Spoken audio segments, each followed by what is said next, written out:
The CEO's Maserati was engulfed in flames when Ethan Cole ripped open the door, his calloused janitor hands burning against the metal. Clara Hayes sat inside, blood trickling down her face, her designer suit smoldering. As he dragged her to safety, she grabbed his torn shirt and whispered something that made his blood run cold. Not thank you, but 5 words that would change everything. I know who you are. Welcome to a story where heroes wear janitor uniforms and CEOs learn that salvation comes from the most unexpected places. Stay with me until the end and comment your city below. I'd love to see how far this story travels. The warehouse district of Chicago sprawled beneath a gray October sky, its industrial bones exposed like the ribs of some vast sleeping giant. Ethan Cole pushed his mop bucket across the polished floor of Building 7, the wheels squeaking in a rhythm that had become the soundtrack to his nights. At 34, he had the kind of face that made people look twice, not because he was handsome in any conventional way, but because his eyes held stories that most people spent lifetimes trying to forget. Daddy's working late again. 7-year-old Sophie had said that morning, her small fingers tracing the dark circles under his eyes. She'd tried to make him breakfast burnt toast and orange juice that was mostly pulp, and he'd eaten every bite as if it were a feast prepared by angels. The fluorescent lights hummed overhead as Ethan worked, casting harsh shadows that made everything look older, more tired. His phone-cracked screen held together with clear tape vibrated against his hip. The wallpaper showed Sophie's gap-toothed grin from her school picture day.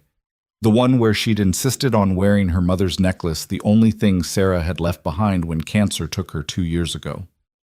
Cole, the voice cracked like a whip across the empty warehouse floor. Marcus Thompson, the night supervisor, stood near the loading dock, his considerable bulk straining against his uniform. You planning on finishing this century? I got 3 more buildings need doing before dawn. Ethan didn't look up, just kept pushing the mop in steady arcs. I'll get to them, Marcus. You better. And don't forget to lock up when you're done. Last thing I need is corporate breathing down my neck about security. Marcus disappeared into his office, the door slamming with enough force to echo through the cavernous space. Alone again, Ethan allowed himself a moment to lean against the mop handle. His back screamed from the 12-hour shift he'd already pulled, but rent was due in 3 days.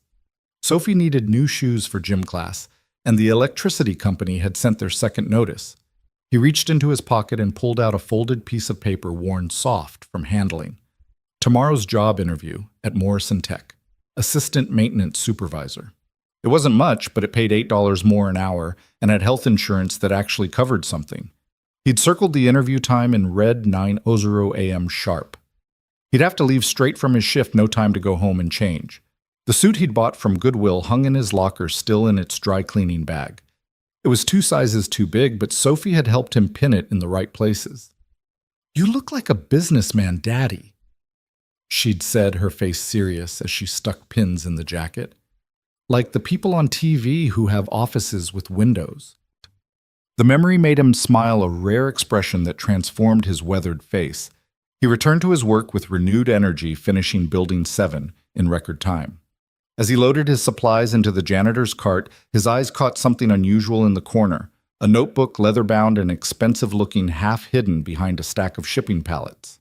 Ethan picked it up, flipping through pages covered in technical drawings and equations. Someone from the day shift must have dropped it. He tucked it into his cart, making a mental note to turn it in to Lost and Found. As he pushed toward the exit, he paused at a window overlooking the production floor below. Rows of sophisticated machinery sat silent in the darkness, their chrome surfaces reflecting the emergency lighting like sleeping dragons. One machine, larger than the others, had a panel hanging open.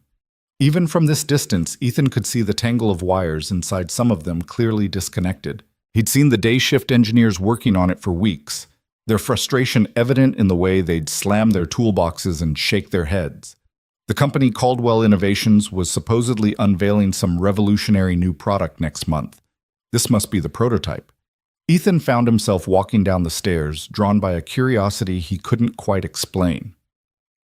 The production floor was off-limits to cleaning staff, but something about those dangling wires called to him. He'd always been good with his hands, had a way of seeing how things fit together. Before Sarah got sick, he'd been halfway through an engineering degree, top of his class at community college. But medical bills had a way of rewriting life stories. Standing before the massive machine, Ethan set down his mop bucket and really looked at the exposed circuitry. The problem was obvious to him, a simple case of overthinking. The engineers had bypassed the main conductor, creating a feedback loop that would overload the system every time. All it needed was, "What the hell are you doing?" Ethan spun around to find a security guard standing 10 feet away, flashlight trained on his face. It was Jerry, one of the newer guys eager to prove himself. "Just cleaning," Ethan said, raising his hand slightly. Notice the panel was open. "This area is restricted, you know that." Jerry's hand moved to his radio. "I should report this." "Come on, Jerry, I'm just doing my job. You know me, I've been here 3 years, never caused any trouble." Jerry hesitated, then lowered his radio. "Get out of here, Cole, and stick to your assigned areas." Ethan nodded, grabbing his bucket and heading for the exit. As he walked away, he couldn't shake the image of those wires, the elegant solution that had formed in his mind. But it wasn't his problem. He was a janitor, not an engineer. Not anymore. The drive to Building 8 took him past the nice part of town where the buildings had doormen and the cars in the parking garages cost more than he'd make in 5 years. Sophie always pressed her face against the window when they drove through here, making up stories about the people who lived in the penthouses. "That one's a princess," she'd say, pointing at a lit window. "And she has a horse that lives on the roof." Building 8 was smaller, an overflow warehouse that Caldwell used for storing old equipment. It took him 2 hours to clean his movements automatic after years of practice. By the time he finished, it was nearly 5 a.m. He had just enough time to grab coffee and a shower at the truck stop before heading to his interview. The truck stop shower cost $8 money he couldn't really spare, but showing up to an interview smelling like industrial disinfectant wouldn't make the best impression. He stood under the weak spray of hot water, letting it ease the knots in his shoulders. In the cracked mirror, he practiced his smile, the one that said reliable employee rather than desperate single father. The suit felt strange after months of wearing nothing but his janitor's uniform. Sophie's pins held surprisingly well, making it look almost tailored. He'd watch YouTube videos on how to tie a tie, practicing with Sophie as his audience. She'd clapped when he finally got it right, her faith in him absolute and terrifying in its intensity. The highway was already filling with morning commuters as Ethan merged into traffic. His 1998 Honda Civic, held together by rust and prayer, struggled to keep up with the flow. The check engine light had been on for 6 months, but as long as the engine actually ran, he chose to ignore it. Sophie called it lightning because of the faded racing stripe someone had inexpertly painted on the hood. Traffic slowed to a crawl near the I-90 interchange, and Ethan checked his watch anxiously. 8:15. Still plenty of time if traffic started moving soon. He turned on the radio, finding the classical station Sophie liked. She said it helped her think better when she did her homework. At 7, she was already reading 2 grades above her level, her teacher constantly sending home notes about what a bright child she was. She could go far with the right opportunities, Mrs. Peterson had written in the last one. The words had kept Ethan awake that night, staring at the ceiling and wondering how he could give his daughter those opportunities when he could barely keep the lights on. The traffic started moving again, and Ethan allowed himself to imagine getting the job. The extra money would mean Sophie could join the after-school science club she'd been talking about. Maybe they could even move to a better neighborhood, one where he didn't have to check the locks 3 times before bed. That's when he saw the smoke. Black and thick it rose from a car about 100 yards ahead, pulled over on the shoulder. Other vehicles were passing by, drivers craning their necks to look, but not stopping. Ethan could see flames licking at the hood of what looked like a silver Maserati, the kind of car that costs more than most people's houses. He should keep driving. The interview was in 35 minutes, and stopping would mean being late. Someone else would help. Someone always did. But as he got closer, he could see a figure inside the car slumped against the window. The flames were spreading, consuming the front of the vehicle with frightening speed. "Damn it," Ethan muttered, yanking the wheel to the right and pulling onto the shoulder. He was out of his car before it had fully stopped running toward the burning Maserati. The heat hit him like a physical wall, making him stumble. Through the smoke-darkened window, he could see a woman unconscious or dazed, blood on her forehead. The door handle was hot enough to burn, but Ethan grabbed it anyway, yanking with all his strength. It wouldn't budge. The flames were spreading along the undercarriage now, and he could smell gasoline. He looked around frantically, spotting a large rock on the shoulder. Without thinking, he grabbed it and slammed it against the window. The safety glass spiderwebbed but didn't break. "Come on." He hit it again, harder this time, and the window finally shattered. Reaching through, ignoring the glass that cut into his arms, he unlocked the door from the inside and pulled it open. The woman was semi-conscious, her eyes unfocused. She was wearing a business suit that probably cost more than his car, her dark hair perfectly styled despite the chaos. As Ethan reached for her seatbelt, her hand grabbed his wrist with surprising strength. "The briefcase," she mumbled. Words slurred. "Need the briefcase." "Lady, we need to get out now." The flames were inside the car, now eating at the dashboard, but she kept pointing at a leather briefcase in the back seat. Against every instinct screaming at him to run, Ethan grabbed it, then hauled the woman out of the car, half carrying, half dragging her away from the vehicle. They'd made it maybe 20 feet when the Maserati exploded. The force knocked them both to the ground, Ethan instinctively covering the woman with his body as debris rained down. His suit jacket caught fire from a piece of burning plastic, and he rolled frantically to put it out, the fabric smoking and ruined. When the ringing in his ears subsided, he became aware of sirens approaching. The woman was trying to sit up at her movements, uncoordinated. Blood ran from a gash on her forehead, and her left arm hung at an odd angle. "Don't move," Ethan said, gently pressing her back down. "You might have a concussion."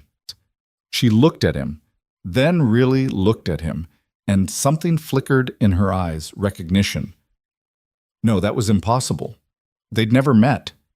He'd remember a woman like this with cheekbones that could cut glass and eyes the color of steel. "I know who you are," she whispered, and Ethan's blood went cold. But before he could ask what she meant, her eyes rolled back and she lost consciousness. The EMTs arrived moments later, immediately taking over. One of them looked at Ethan's burned and cut arms, insisting on treating him, but he waved them off. His watch read 8:47. If he left now, drove like hell, he might still make the interview. "Sir, you need medical attention," the EMT, a young woman with kind eyes, said firmly. "Those burns need treatment." "I'm fine." Ethan was already backing toward his car. "Just make sure she's okay." He ran to his Civic, his hand shaking as he turned the key. The engine coughed, sputtered, then died. He tried again. Nothing. The alternator had finally given up, choosing the worst possible moment to fail. "No, no, no!" He slammed his palm against the steering wheel, feeling the last threads of hope slip away. By the time he called for a tow got to the interview, he'd be at least an hour late. Morrison Tech had made it clear in their email punctuality was non-negotiable. A police officer approached his window. "Sir, we need to get your statement about what happened." Ethan looked at his ruined suit, his burned hands, his dead car, and started to laugh. It wasn't a happy sound. "Yeah," he said. "Sure. Why not?" The officer looked concerned. "Are you all right, sir?" "Perfect," Ethan replied, getting out of the car. "Absolutely perfect." It took an hour to give his statement, another hour for the tow truck to arrive. By the time Ethan got home, it was nearly noon. Sophie's babysitter, Mrs. Chen, from next door, was watching her morning cartoons with Sophie curled up beside her. "Daddy," Sophie launched herself at him, then stopped, eyes wide. "What happened to your suit and your hands?" "Just a little accident, sweetheart. Nothing to worry about." He paid Mrs. Chen with money he'd been saving for groceries, then sat on their threadbare couch as Sophie carefully applied Neosporin and Band-Aids to his burns. "Does it hurt?" she asked, her forehead creased with concentration. "Not when you're taking care of me." She smiled that brilliant smile that made everything else fade away. "I'm going to be a doctor when I grow up. Then I can always take care of you." "What about being a princess who lives in a penthouse?" "I can be both," she said matter-of-factly. "Doctor during the day, princess at night." That evening, after Sophie was asleep, Ethan sat at their small kitchen table with his notebook, not the expensive leather one from the warehouse, but his own, filled with sketches and ideas he'd never have the chance to build. The local news played on their ancient television, the volume turned low. In other news, Caldwell Innovation CEO Clara Hayes was pulled from her burning vehicle this morning by an unidentified Good Samaritan. Hayes, who was on her way to a crucial board meeting, sustained minor injuries and is recovering at Northwestern Memorial. The identity of her rescuer remains unknown as the man left the scene before he could be properly thanked. If you have any information about this hero Caldwell, Innovations is offering a substantial reward. Ethan turned off the TV. He didn't need rewards or recognition. He needed a job that paid more than minimum wage, a car that actually ran, and a chance to give Sophie the life she deserved. Being a hero didn't pay the bills. His phone rang the landlord, probably wanting to know about the rent, but it was an unknown number. Mr. Cole. This is Jennifer from Morrison Tech HR. I'm calling about your interview this morning. His heart sank. I'm so sorry. There was an emergency and... Actually, Mr. Cole, that's why I'm calling. We saw the news about the accident on I-90. The timestamp on the police report shows you were the one who pulled that woman from the car. Is that correct? Yes, but Mr. Morrison would like to reschedule your interview for tomorrow if you're available. Same time. Ethan closed his eyes, feeling a flutter of hope. Yes, I'll be there. Excellent.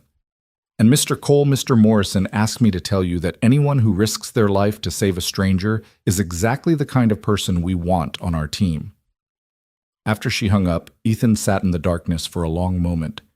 Maybe, just maybe, things were about to change. The next morning, he borrowed Mrs. Chen's car wearing his janitor's uniform, the only clean clothes he had left. Morrison Tech occupied 3 floors of a gleaming office building downtown. Ethan felt out of place the moment he walked through the revolving doors, but he kept his head up. Sophie's voice in his head, "You're the bravest daddy in the world." The interview went better than he could have hoped. Mr. Morrison himself conducted it, a gruff man in his 60s who seemed more interested in Ethan's character than his resume. "Says here you dropped out of college," Morrison noted, looking over his glasses. "My wife got sick. Medical bills?" Ethan trailed off, not wanting to sound like he was making excuses. Morrison nodded slowly. "Sometimes life doesn't give us choices. It's what we do with the choices we do have that matters." He closed the folder. "Can you start Monday?" Ethan felt his throat tighten. "You mean assistant maintenance supervisor, probationary, period of 90 days. But based on what I've seen and heard, I don't think that'll be a problem." Walking out of the building, Ethan felt lighter than he had in years. He called Mrs. Chen to share the news, and she insisted on watching Sophie for free that evening so he could celebrate. Not that he had money to celebrate with, but he could take Sophie to the park, push her on the swings until she laughed so hard she got hiccups. He was so lost in thought that he almost didn't notice the Blacktown car following him. It wasn't until he turned the 3rd corner and the car was still there that alarm bells started ringing. He ducked into a coffee shop, watching through the window as the car pulled to the curb. A man in a dark suit got out looking around. Ethan's mind raced. He didn't owe anyone money, not the kind that sent men in suits after you anyway. He waited until the man walked past the coffee shop, then slipped out and headed in the opposite direction. But there was another man waiting by Mrs. Chen's car. Ethan Cole. The man was tall, professional, with the kind of neutral expression that could mean anything. "Who's asking?" "My name is Richard Brennan. I work for Caldwell Innovations. Ms. Hayes would like to thank you personally for saving her life." "That's not necessary. I did what anyone would do." Nevertheless, she insists. There's a car waiting. Ethan looked at his watch. Sophie would be getting out of school in an hour. "I appreciate the offer, but it won't take long. Ms. Hayes is quite insistent when she sets her mind on something." Something in the man's tone suggested that refusing wasn't really an option. Besides, Ethan was curious about the woman's strange words, "I know who you are." The ride to Caldwell Tower took them through the heart of Chicago's financial district. The building itself was a monument to modern architecture, all glass and steel reaching toward the sky. Ethan had cleaned its lobby once years ago when his company had a contract with them. He'd never been above the 3rd floor. The executive elevator rose smoothly to the 52nd floor, opening onto a reception area that looked more like a museum than an office. Original paintings lined the walls, and the furniture probably cost more than Ethan would make in his lifetime, even with his new job. "Mr. Cole," a woman's voice said, and he turned to see Clara Hayes herself, her left arm in a designer sling that somehow made her look even more formidable. The gash on her forehead had been expertly concealed with makeup, but he could see the faint outline of stitches. She was smaller than he'd expected, maybe 5'6" in her heels, but she carried herself like someone who'd never been told no. Her steel gray eyes studied him with an intensity that made him want to check if his shirt was tucked in properly. "Ms. Hayes, how are you feeling?" "Alive, thanks to you." She gestured to a seating area with floor-to-ceiling windows overlooking the city. "Please sit. Can I get you anything coffee water?" "I'm fine, thank you, and really this isn't necessary. Anyone would have done the same." She laughed a short, sharp sound. "No, Mr. Cole, they wouldn't have. Do you know how many cars passed by before you stopped 17? I counted them through the smoke." She sat across from him, her posture perfect despite her injuries.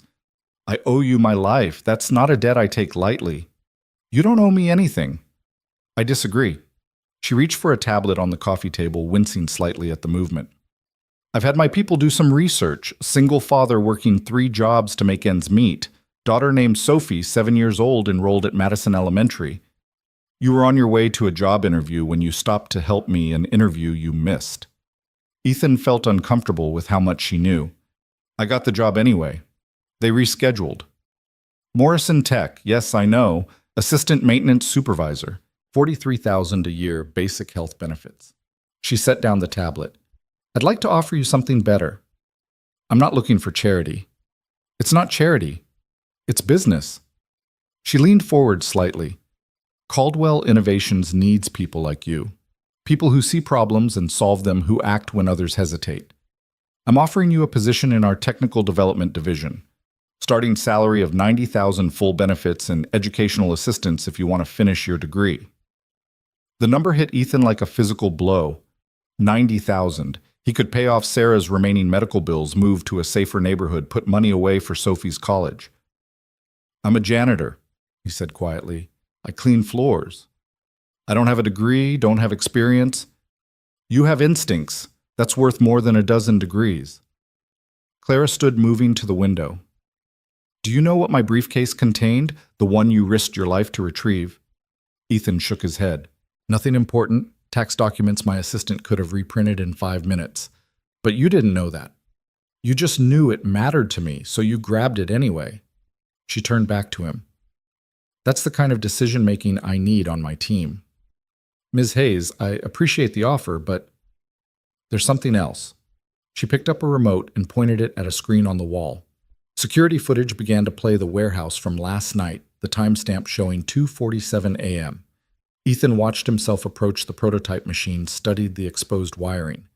The camera angle changed, showing his face clearly as he examined the problem. His blood ran cold. "I can explain." "No need." Another click and the footage jumped forward to 600 a.m. A team of engineers surrounded the machine, which was now running perfectly. "My head engineer couldn't figure out what happened. The machine that had been failing for 3 weeks suddenly worked flawlessly. Then we reviewed the security footage."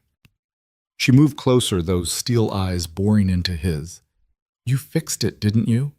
In less than 5 minutes, you solved a problem that had stumped my best engineers for weeks." I could see what was wrong. The bypass was creating a feedback loop. All I did was reconnect the original conductor and ground the overflow. It was simple, really. Simple. She laughed again this time with genuine amusement. "Do you have any idea what that machine is worth? What it means to my company?" Ethan shook his head. "It's a prototype for a new kind of medical diagnostic equipment. It could revolutionize how we detect certain cancers. And you fixed it with wire and electrical tape." She sat back down across from him. "So when I say I know who you are, Mr. Cole, I mean it. You're not just a janitor. You're an engineer who life forced into a mop closet. I'm offering you a chance to be who you really are." The weight of her words settled over him. He thought of Sophie, of the dreams he'd put aside, of the notebooks full of designs that would never see the light of day. What if I can't do it? The question came out before he could stop it. What if I'm not what you think I am? Then you'll fail, and I'll fire you. Her bluntness was oddly reassuring. But I don't think you will. I've built this company by trusting my instincts about people, and my instincts say, you're exactly what we need. She stood extending her good hand. Take the weekend to think about it. Talk to your daughter. But Mr. Cole, Ethan, don't let fear make this decision for you. Ethan shook her hand, noting the calluses that suggested she wasn't just a CEO who sat in boardrooms all day. I'll think about it. That's all I ask. She walked him to the elevator, then paused. One more thing. That notebook you found in the warehouse, it's yours, isn't it? He frowned. No, I assume someone from the day shift dropped it. It was found in your locker this morning. My security team brought it to me when they were investigating last night's incident. She handed him the leather-bound notebook he'd found. I looked through it. I hope you don't mind. Ethan opened it, and his heart stopped. But these weren't the technical drawings he'd glimpsed last night. These were his own sketches, his ideas somehow transferred to this expensive notebook. Page after page of designs he'd only ever drawn on napkins and scrap paper, but refined, professional, annotated with technical specifications he'd only dreamed about. I don't understand. These are my ideas, but this isn't my notebook. Clara smiled, a real smile that transformed her face from corporate warrior to something almost vulnerable. It is now. Consider it a signing bonus, whether you take the job or not. Your ideas deserve better than napkins and the backs of envelopes. The elevator doors opened, and Ethan stepped inside, clutching the notebook like a lifeline. As the doors closed, he saw Clara Hayes standing there, silhouetted against the city skyline, looking like someone who was used to getting what she wanted. The ride down felt like descending from another world. By the time he reached the lobby, Ethan's mind was spinning. He walked to Mrs. Chen's car in a daze, the notebook heavy in his hands. His phone buzzed a text from an unknown number. The offer stands indefinitely. Some people are meant for more than they allow themselves to dream. CH. Ethan sat in the car for a long moment, then opened the notebook again.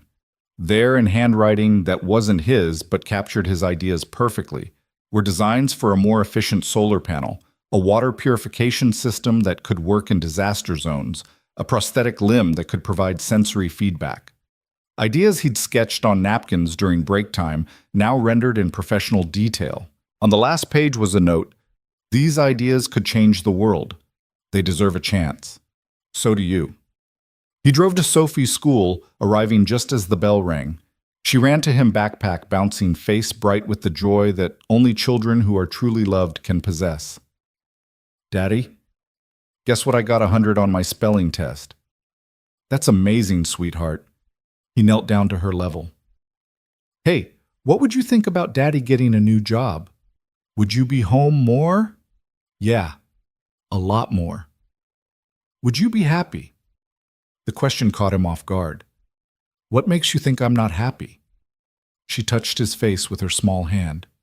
"You smile with your mouth, but not your eyes. Mommy used to say that meant someone was sad inside." Ethan pulled her into a hug, breathing in the scent of her strawberry shampoo and playground dust. "You know what, I think this new job might make me smile with my eyes, too." "But then you should take it," she said simply, as if it were the easiest decision in the world. That evening, as Sophie did her homework at the kitchen table, Ethan called Clara Hayes. She answered on the first ring.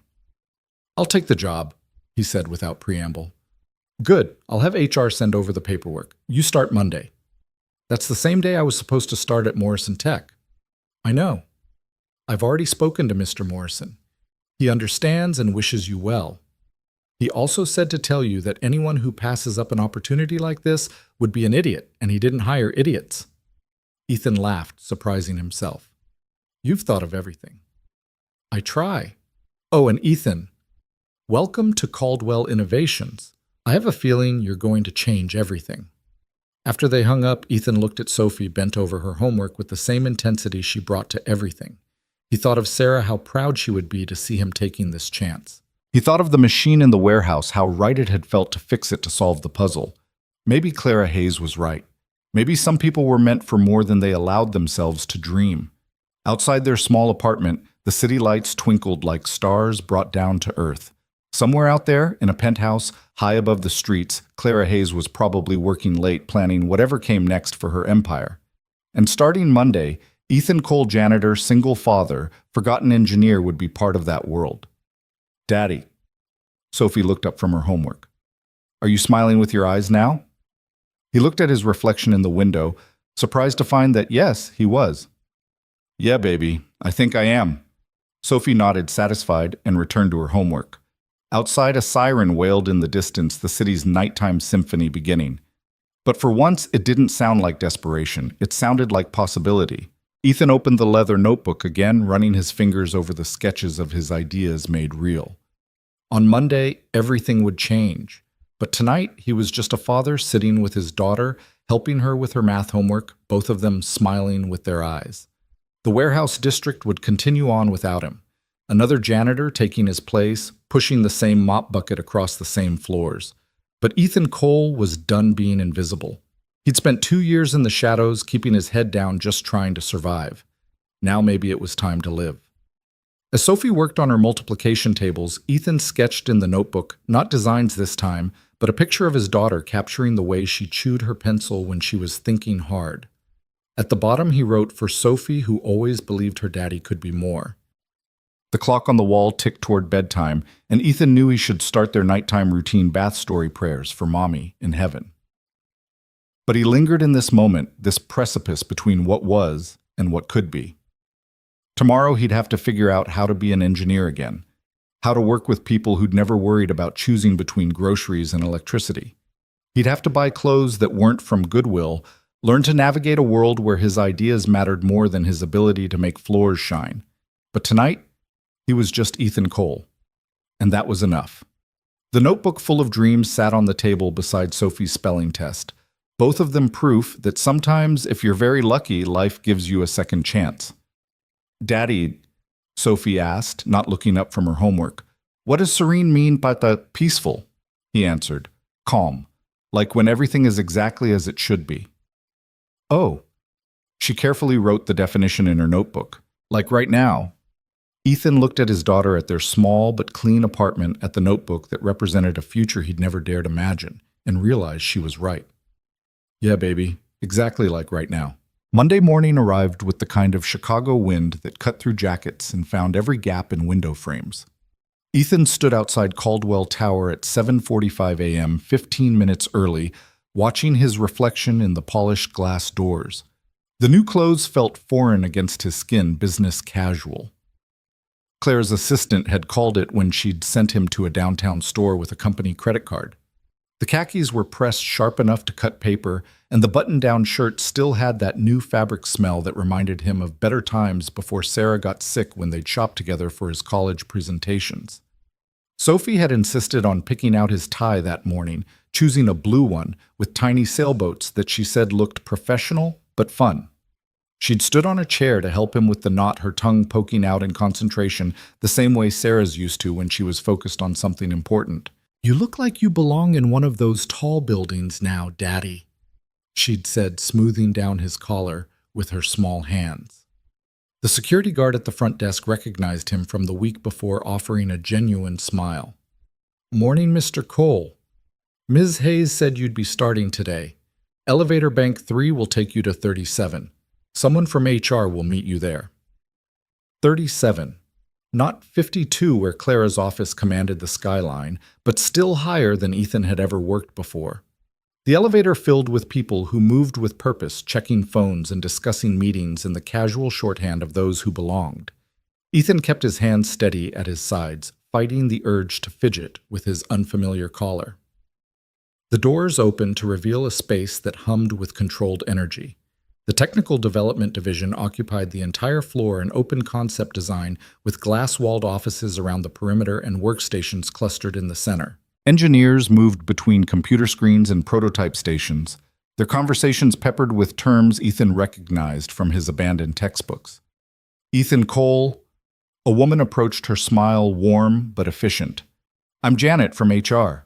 Ready for your first day. The morning dissolved into a blur of paperwork, ID photos, and introductions. Janet led him through the maze of workstations, rattling off names and titles that Ethan tried desperately to remember. The other employees were polite, but curious, their eyes holding questions about who he was and why Clara Hayes had personally hired him. And this will be your workspace. Janet finally said, stopping at a desk near one of the floor-to-ceiling windows. It wasn't an office, but it had a view of the city that made Ethan's chest tight with something between fear and possibility. A computer that looked like it cost more than his car sat on the desk alongside drafting tools and engineering software manuals. Someone had placed a small potted plant in the corner, a tiny bit of green life amid all the steel and glass. "Mr. Chen will be your direct supervisor," Janet continued, gesturing to a glass office where an older Asian man sat surrounded by monitors. "He's our lead engineer. Clara specifically requested you be placed on his team." Michael Chen was nothing like Ethan expected. Where Clara was all sharp edges and intensity, Chen moved with the measured calm of someone who'd learned that the best solutions rarely came from rushing. His office was organized chaos blueprints layered on every surface, a collection of defunct circuit boards arranged like art on one wall, and at least 6 empty coffee cups in various stages of abandonment. "So you're the janitor who fixed our prototype," Chen said, without preamble, not looking up from the schematic he was studying. "Show me how you did it." Ethan moved to the whiteboard, picking up a marker with hands that barely trembled. He drew the circuit diagram from memory, explaining the feedback loop, the unnecessary bypass, the simple elegance of returning to the original design. When he finished, Chen was leaning back in his chair, fingers steepled under his chin. "You saw all that in the dark in under 5 minutes. The emergency lighting was enough, and the problem was obvious once you looked at it the right way." "Obvious?" Chen stood moving to the whiteboard. "My team spent 3 weeks on that obvious problem. 2 of them have PhDs from MIT. He picked up a different colored marker, adding to Ethan's diagram. "But you're right. We were overthinking it, adding complexity where simplicity was needed. Classic engineer's curse." He turned back to Ethan and for the first time smiled. "Clara says you have notebooks full of ideas. I'd like to see them." Ethan pulled out the leather notebook, still feeling like he was handling something that belonged in a museum rather than his messenger bag. Chen flipped through it slowly, occasionally, pausing to study a particular design more closely. "This water purification system," he said, tapping one page. "Have you built a prototype?" "No, I've never had the resources." "You do now." Chen moved to his computer, pulling up a requisition form. "We have a fully equipped lab on 35. Whatever you need to build this within reason. I want a working prototype by end of week." "End of week?" Ethan's voice cracked slightly. "That's 4 days. Is that a problem?" The old Ethan, the one who'd spent 2 years believing he was just a janitor, wanted to say yes. But Sophie's voice echoed in his head, "You're the bravest daddy in the world." "No," he said, straightening his shoulders. "No problem." The lab on 35 was an engineer's dream. 3D printers hummed in one corner while sophisticated testing equipment lined the walls. Ethan stood in the doorway for a moment, overwhelmed by the sheer possibility of it all. The last time he'd been in a real lab, Sarah had been healthy, and his biggest worry was passing his thermodynamics exam. "You must be the new guy." A voice made him turn. A young woman with purple-streaked hair and arms covered in technical tattoos grinned at him. "I'm Zoe, mechanical specialist and unofficial keeper of the coffee machine. Chen sent down your requisition list. Ambitious first project." She helped him gather materials, chattering about the lab's quirks and personalities. "Watch out for Harrison, tall guy, always wears bow ties. He's brilliant but territorial about the laser cutter. And if you need anything officially impossible, talk to Raj. He's got connections in every department." Ethan spent the rest of the morning immersed in his work, his hands remembering skills his mind had tried to forget. The purification system was elegant in its simplicity, using graphene filters and UV sterilization in a cascade design that could process contaminated water at 10 times the rate of current portable systems. But theory and practice were different animals, and by lunch, he'd already hit 2 significant obstacles. Engineering is 10% inspiration and 90% creative profanity, Zoe said, finding him glaring at a failed filter housing. "Come on, new guy, lunch break." Chen's rule, no eating in the lab after the incident with Raj and the prototype that turned out to be surprisingly flammable. The cafeteria on 20 was another revelation. Not the sad break room with vending machines Ethan was used to, but a full dining facility with a salad bar and a chef making custom sandwiches. He thought of the peanut butter and jelly he'd packed out of habit, sitting in his messenger bag like a relic from another life. Overwhelmed yet, Chen appeared beside him in the lunch line, selecting a soup that smelled like real vegetables instead of powder and sadness. Honestly terrified. Good. Comfort is where innovation goes to die. Chen paid for both their lunches before Ethan could protest. Tell me about your daughter. The change of subject surprised him. Sophie? She's 7. Smart as hell, sorry heck. Reads everything she can get her hands on. My daughter was the same at that age. She's at Northwestern now, studying biomedical engineering. Chen's expression softened. It's hard balancing this work with being a parent. The hours can be brutal. But Clara understands that. She lost her own father young, built this company partly to prove something to his memory. I didn't know that. She doesn't advertise it, but it's why she values people who fight for their families. Speaking of which, Chen pulled out his phone. There's an after-school program here for employees' kids. Fully funded, includes tutoring and STEM activities. Sophie might enjoy it. Ethan's throat tightened. The program he couldn't afford, the opportunities he couldn't provide, suddenly possible. That would be, yes. She'd love that. The afternoon flew by in a haze of problem-solving and micro-adjustments. By 4 o'clock, Ethan had a partially functioning prototype that only leaked slightly and barely electrocuted him when he connected the UV array. Progress. Not bad for day 1, Zoe said, peering over his shoulder. Most new hires spend their first week just figuring out where the bathroom is. At 4:45, Ethan started packing up, anxiety creeping in about picking up Sophie on time. The after-school program didn't start until next week, and Mrs. Chen could only watch her until 5:30. Leaving already. Harrison, the bow-tie-wearing territorial one, raised an eyebrow from his workstation. I have to pick up my daughter. Ah, a clock watcher. The dismissal in his tone was sharp enough to cut. A father? Chen's voice came from behind them. There's a difference, Harrison. One you might understand if you had priorities beyond your publications. Harrison flushed and turned back to his work. Chen walked Ethan to the elevator. Don't mind him. Brilliance and social skills rarely coexist. You did good work today, Ethan. Real good work. The commute to Sophie's school in his repaired Honda felt like traveling between worlds. The Caldwell Tower disappeared in his rearview mirror, replaced by the familiar streets of their neighborhood, check-cashing stores and beauty supplies, the corner bodega where Mr. Kim sometimes let Sophie pick a free piece of candy. Sophie was waiting on the school steps, backpack at her feet, reading a library book that looked far too advanced for 2nd grade. When she saw him, her face lit up like Christmas morning. Daddy, how was your first day? Did you build something? Are the people nice? Is your office really high up?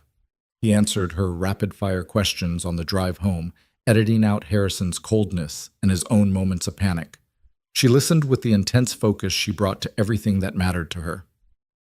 Can I see where you work sometime? She asked as they climbed the stairs to their apartment. Maybe. There's actually a program there for kids after school. You could come with me and do activities while I finish work. Really? Her eyes went wide. Like science stuff. Exactly like science stuff. That evening, as Sophie did homework and Ethan sketched refinements to his prototype, his phone buzzed. Text from Clara Hayes. Chen says you're exceeding expectations. I knew you would. He started to type a response, then deleted it. Started again, deleted again. Finally sent, thank you for the chance. Her reply was immediate. You earned it. Stop thanking me and start changing the world. Tuesday came with new challenges. The prototype that had shown promise now refused to maintain consistent flow rates. Ethan found himself in the lab at 6 a.m., an hour before official start time, taking apart the filter housing for the dozenth time. You're here early. Claire's voice made him jump, sending tiny screws scattering across the workbench. She stood in the doorway, impeccable, despite the early hour coffee in one hand and tablet in the other. The sling was gone, though she still moved her left arm carefully. Couldn't sleep, Ethan admitted, gathering the scattered pieces. Kept thinking about the pressure differential in the 2nd stage. And she moved closer, genuinely interested. I think I've been approaching it wrong. Instead of fighting the pressure variance, I should use it. Make it part of the filtration process. Clara set down her coffee, picking up one of the filter components with careful fingers. Show me. For the next 20 minutes, Ethan forgot she was the CEO, forgot his nervousness, forgot everything except the problem and its solution. They worked side by side, Clara asking questions that pushed his thinking in new directions, her understanding of engineering deeper than he'd expected from someone who spent most of her time in boardrooms. You know, she said, watching him reassemble the housing with the new configuration, I started this company in a garage with nothing but an idea and stubbornness that everyone said would be my downfall. What was the idea? That medical technology didn't have to be expensive to be effective, that sometimes the simple solution was also the best one. She smiled a real smile that made her look younger. You remind me of myself then, hungry, determined, unwilling to accept that things have to be the way they've always been. I'm just trying to make something work. No, she said quietly. You're trying to make something matter. There's a difference. Chen arrived to find them both bent over the prototype debating flow dynamics with the passion of academics half their age. Should I come back? He asked, amusement clear in his voice. Clara straightened, CEO mask sliding back into place. I was just leaving. Board meeting at 8. She paused at the door. Ethan, when you get this working, not if when I want to see it. We might have a humanitarian contract that could use exactly this kind of innovation. After she left, Chen whistled low. In 15 years, I've never seen her in the lab before 8, and definitely never working on a prototype herself. She was just nothing. Clara Hayes doesn't do anything without purpose. He studied Ethan with those calm, measuring eyes. She sees something in you. Same thing I'm starting to see. Don't let Harrison or anyone else convince you it's not real. Wednesday brought a breakthrough. The pressure differential that had been his enemy became his ally, creating a natural vortex that increased filtration efficiency by 30%. Zoe actually whooped when they ran the test, drawing curious looks from the other engineers. Holy shit, sorry, this is incredible. She was already pulling up comparison data on her tablet. This outperforms military-grade systems at a fraction of the cost. Do you know what this means? Ethan did. It meant clean water for disaster zones, for refugee camps, for communities that had been told solutions were too expensive. It meant his idea, born during late-night janitor shifts, could actually help people. We need to run durability tests, he said, trying to contain his own excitement. And the UV array still needs work.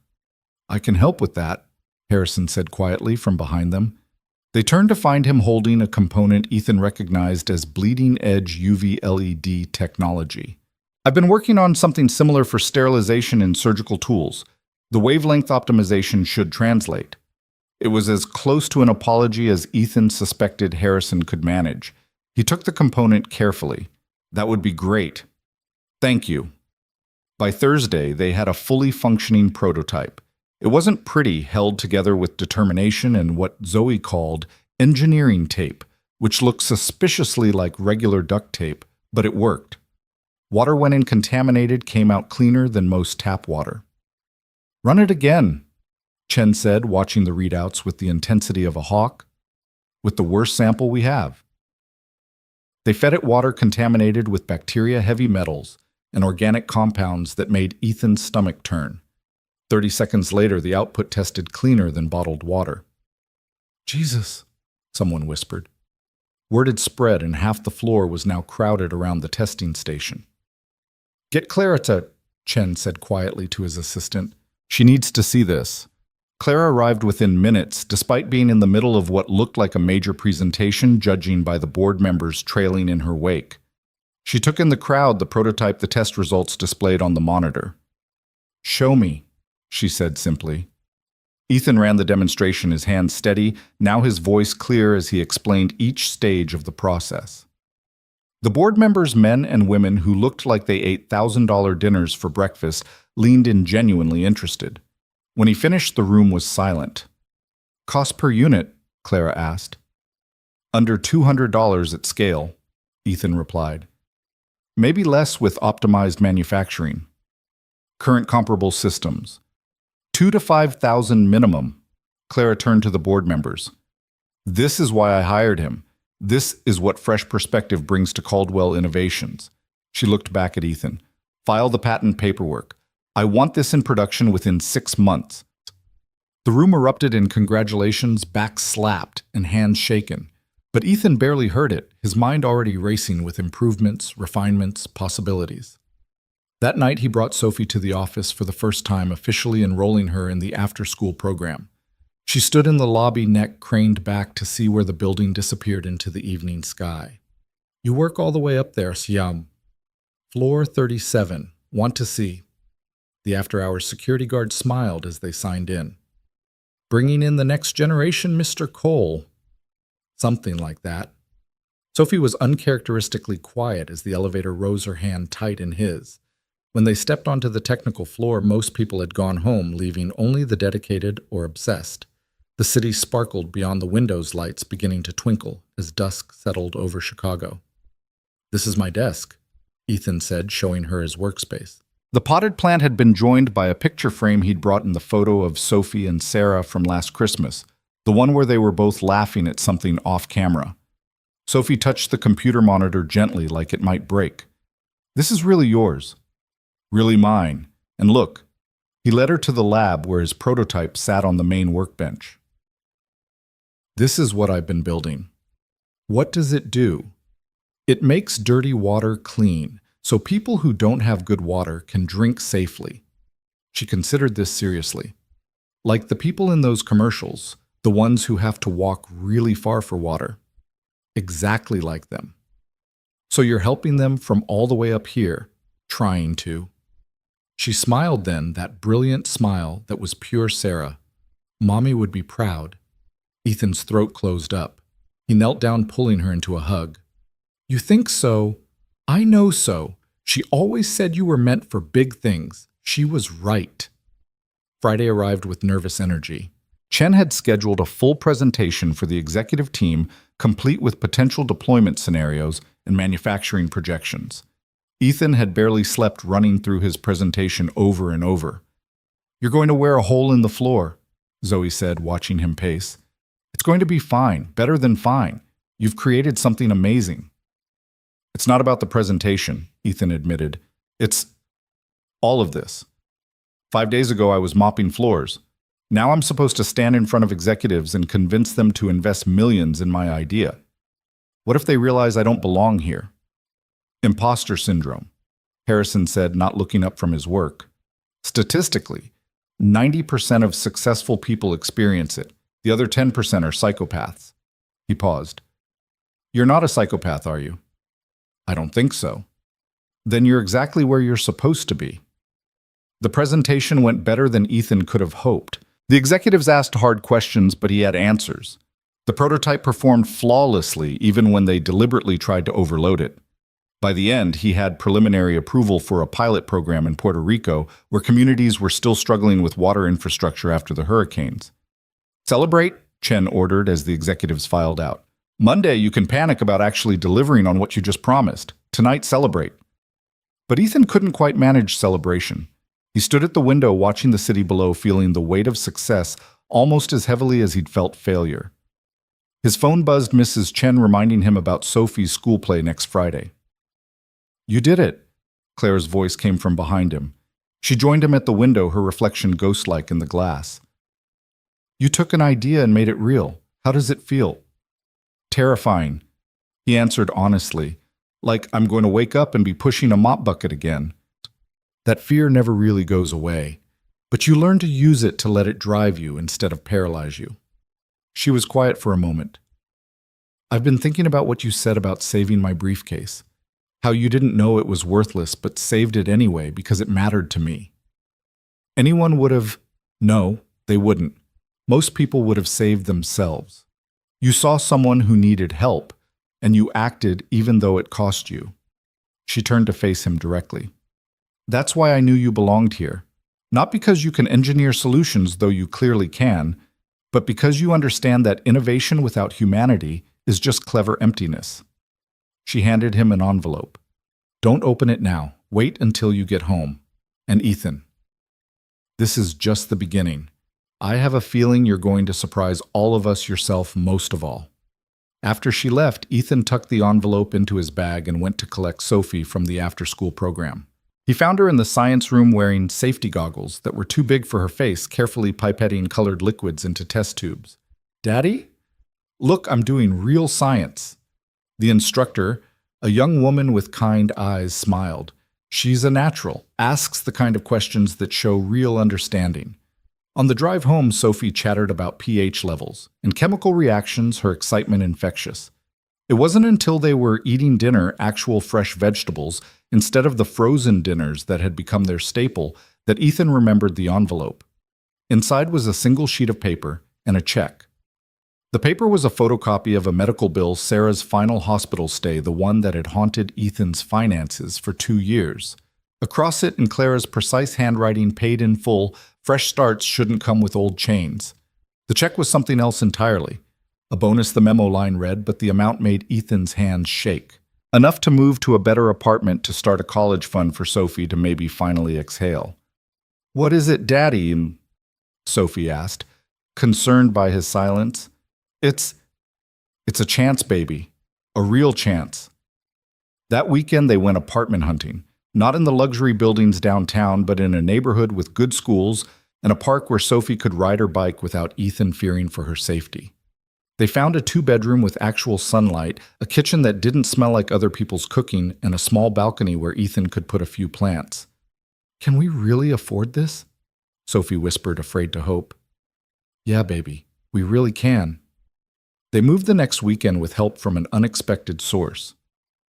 Zoe showed up with her pickup truck. Harrison brought his surprisingly muscular boyfriend and a talent for organization, and even Chen appeared with coffee and donuts for everyone. It took them half the time Ethan had expected, their old life fitting into remarkably few boxes.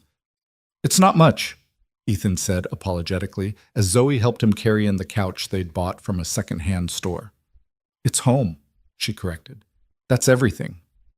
As the sun set on their first night in the new apartment, Ethan stood on the balcony while Sophie arranged her stuffed animals in her new room. The city spread out before him, not threatening now, but full of possibility. His phone buzzed with a text from Clara. "How's the new place?" He thought about not responding, maintaining professional boundaries. But she'd given him more than a job. She'd given him a chance to be the person he'd almost forgotten he could be. "It's perfect," he typed back. "Sophie's already planning where to put her science fair trophies. She'll win them. She has her father's innovation and her mother's determination." Ethan smiled at that, though Clara had never met Sarah. Somehow she understood. "Thank you for everything." "Stop thanking me. Start working on your next innovation. The world needs more solutions from people who understand problems." Inside, Sophie called for him to read her a bedtime story. Not a picture book anymore, but one of the chapter books she devoured like candy. As he read about adventures and mysteries, his daughter curled against his side. Ethan thought about the notebook full of ideas, about the problems still waiting to be solved, about the life they were building one day at a time. A week ago, he'd been invisible, a ghost pushing a mop through empty buildings. Now he was an engineer again, an inventor, a father, who could provide more than just survival. The transformation felt too quick, too complete to be real. But Sophie's weight against his side was real. The new apartment key in his pocket was real. The prototype sitting in Caldwell's lab was real. "Daddy," Sophie's voice was drowsy. "Are you happy?" He thought about it, really thought about it. "Yeah, baby, I think I am." "With your eyes, too." He caught his reflection in her bedroom window and was surprised to see she was right. He was smiling with his whole face, the kind of smile he hadn't worn since before the hospital, before the bills, before the world had shrunk to the size of a mop bucket. "With my eyes, too."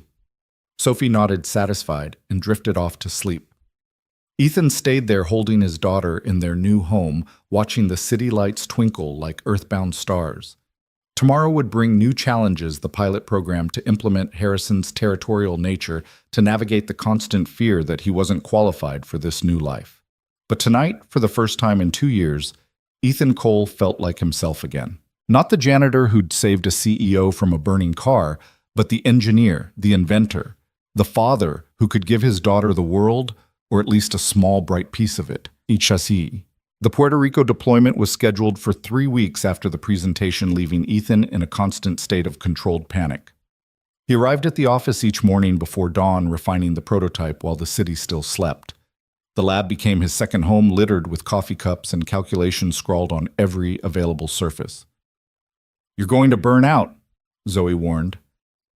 Finding him asleep at his workbench one Tuesday morning, his face pressed against technical drawings that had left grid marks on his cheek. "Just need to optimize the UV array efficiency by another 12%, he mumbled, still half asleep. "You need to go home. Sophie needs a father, not a ghost who smells like solder and regret." The mention of Sophie snapped him fully awake. He checked his phone, 3 missed calls from the after-school program. His stomach dropped as he dialed back, apologies already forming on his lips. "Mr. Cole, Sophie's fine," the program coordinator assured him quickly. "But she's been here 2 hours past pickup time. This is the 3rd time this week." The guilt hit him like a physical blow. He'd been so focused on helping hypothetical strangers that he'd forgotten the very real little girl who needed him. 20 minutes later, he found Sophie in the program's reading corner, her homework long finished, working her way through a book about Marie Curie. "I'm so sorry, baby," he said, kneeling beside her chair. She looked up at him with eyes that held too much understanding for a 7-year-old. "It's okay, Daddy. You're doing important work. Marie Curie missed dinner sometimes too when she was discovering radium." "That doesn't make it right." Sophie closed her book carefully, marking her place with the origami butterflies she'd made from scrap paper. "Are you saving the world?" "Trying to." "Then I can wait. But maybe," she added with a small smile, "you could save it a little faster so we can have pizza night again." That night, Ethan forced himself to leave the office at a reasonable hour. They had pizza at their favorite place, a little restaurant where the owner, Mr. Antonelli, always snuck Sophie extra breadsticks. As she chattered about her day, showing him a science project about ecosystems that had earned her a gold star, Ethan realized he'd been repeating his old pattern, sacrificing the present for a future that might never come. "Tell me about Puerto Rico," Sophie said suddenly, cheese stringing from her slice. "Are you going there?" He hadn't told her about the deployment yet, hadn't figured out how to explain that he'd be gone for a week. "Yeah, baby, next week, to install the water systems in communities that need them." "Can I come?" "Not this time. It's a work trip and you have school." Her face fell slightly, but she rallied quickly. "Will you take pictures so I can see where my daddy's helping people every single day?" Clara called that evening after Sophie was asleep. "Final briefing tomorrow. The humanitarian coordinator wants to meet you, discuss deployment strategies. I'll be there." "Ethan." She paused, unusual for someone typically so direct. "This is a big responsibility. These communities have been promised help before and been disappointed. We can't be another failure." "We won't be." "You sound certain." He thought of Sophie's faith in him, of the water that had run clear through his prototype thousands of times now. "I am." The humanitarian coordinator turned out to be a woman named Dr. Maria Santos, with silver-streaked hair and eyes that had seen too many disasters. She spread maps across the conference table, marking communities with red pins.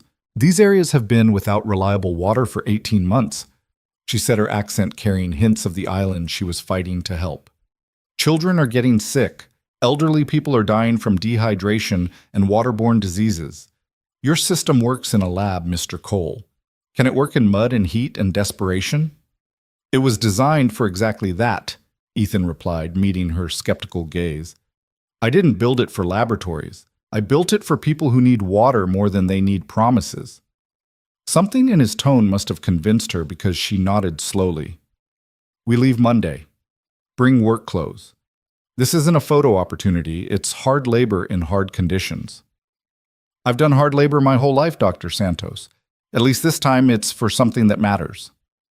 The weekend before departure, Ethan took Sophie to the Museum of Science and Industry. They spent hours in the exhibits, Sophie asking questions that made other parents smile and take pictures of the earnest little girl interrogating the museum guides. In the water exhibition, she pulled him to a display about water scarcity.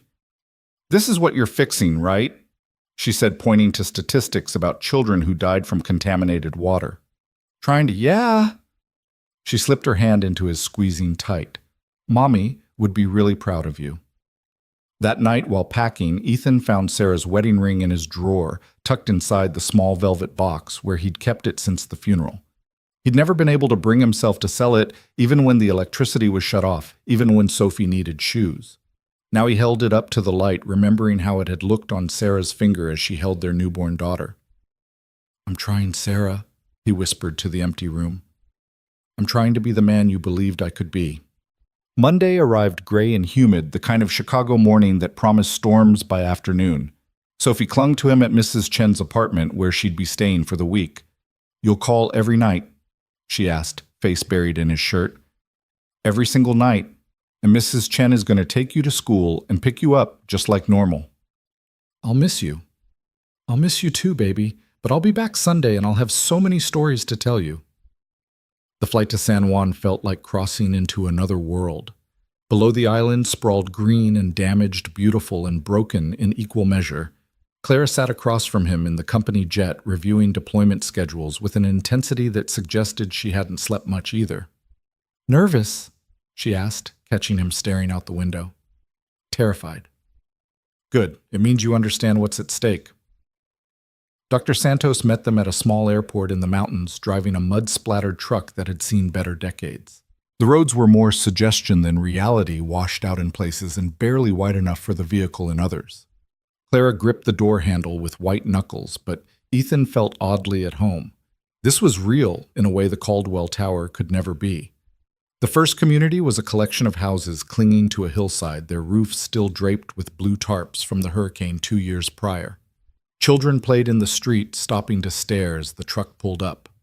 The water distribution center was a concrete building with no roof, just twisted metal beams reaching toward the sky like broken fingers. This is where they come for water, Dr. Santos explained, showing them plastic barrels that looked like they hadn't been properly cleaned in months. When there is water, the trucks come maybe twice a week if the roads are passable. Ethan was already unpacking the prototype, his movements efficient. Where's the most contaminated source? An elderly man named Carlos led them to a stream that ran brown with runoff and waste. The smell made Clara step back, her hand covering her nose, but Ethan knelt at the water's edge, filling sample containers. You can't seriously expect to purify that, Clara said. Watch me. It took him an hour to set up the system, connecting it to a small generator they'd brought. A crowd had gathered, curious but skeptical. He'd seen that look before, the expression of people who'd been disappointed too many times to hope. When he turned on the system, it hummed to life, pulling in the contaminated water. 30 seconds felt like 30 years as everyone waited. Then clear water began flowing from the output valve. Carlos was the first to approach, cupping his weathered hands under the stream. He brought the water to his lips cautiously, then drank deeply. His eyes widened. Es limpia, he said softly. Then louder to the crowd, the water is clean. The chaos that followed was beautiful. Children ran to get cups and bottles. Mothers cried as they watched their babies drink safely, and old women blessed Ethan in rapid Spanish. He couldn't understand but felt in his bones. This is just one system, Clara said quietly beside him. Watching a little girl Sophie's age fill a pink plastic cup, her smile radiant. We need hundreds. Then we'd better get to work. They installed 3 more systems that day, each deployment faster as they developed a rhythm. Clara surprised him by stripping off her designer jacket and helping to dig trenches for the intake pipes, mud streaking her face and arms. Dr. Santos translated as Ethan trained local teenagers to maintain the systems, showing them how to replace filters and check the UV arrays. That night they stayed in a local family's home, sleeping on air mattresses in a room with no glass in the windows. Ethan called Sophie on the satellite phone standing outside to get better reception. Did you help people today, Daddy? Her voice crackled through the connection. Yeah, baby. A lot of people. Tell me everything. So he did painting pictures with words of the children who looked like her, the water that ran clear the way hope looked when it flooded back into tired eyes. When they hung up, he found Clara sitting on the porch steps, staring at the stars visible through the gap in the jungle canopy. Can't sleep? He asked, joining her. Thinking about my father. He was an engineer too, designed bridges. He used to say that engineering was just applied hope building tomorrow's solutions for today's problems. Sounds like a smart man. He was. Died when I was 15. Heart attack at his drafting table working on a bridge that would connect two communities that had been separated for generations. She pulled her knees to her chest, looking younger in the moonlight. I built Caldwell to continue his work in a way, but somewhere along the line I got lost in board meetings and profit margins. Forgot that it was supposed to be about helping people. You're here now. Because of you. She turned to look at him. You reminded me why this matters. That janitor who saved me from my burning car. He saved me from more than fire. The next days blurred together in a marathon of installations and training. They worked from dawn until well past dusk. Ethan's hands blistering from the manual labor, Clara's business manicure destroyed beyond recognition. But with each system they installed, each community they connected to clean water. The exhaustion felt more like accomplishment. On Thursday, they reached a school that had been closed for 6 months due to lack of safe water. The principal, a woman named Isabella, wept openly as Ethan showed her how to operate the system. The children can come back now, she kept saying. They can come back. Clara was on her phone immediately arranging for educational supplies to be shipped, computers to be donated, whatever the school needed to reopen.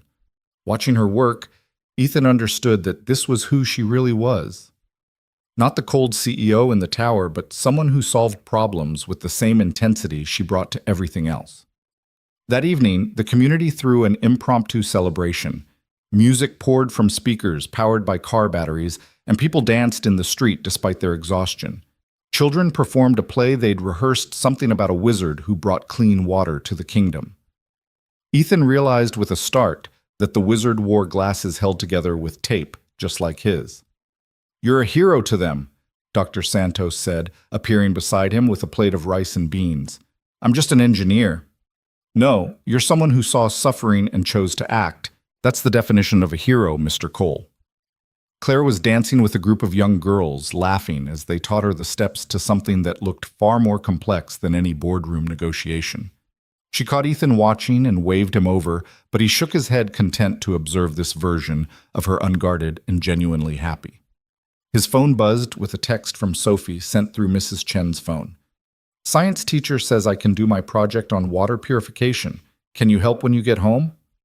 Of course, baby, he typed back. We'll build something amazing. Friday brought challenges. One of the systems developed a leak in a connection Ethan thought he'd secured properly.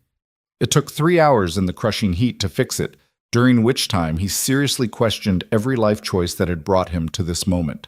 But then a grandmother brought him water purified through his system and told him through Dr. Santos that her grandson hadn't had diarrhea in 3 days, the longest stretch in months.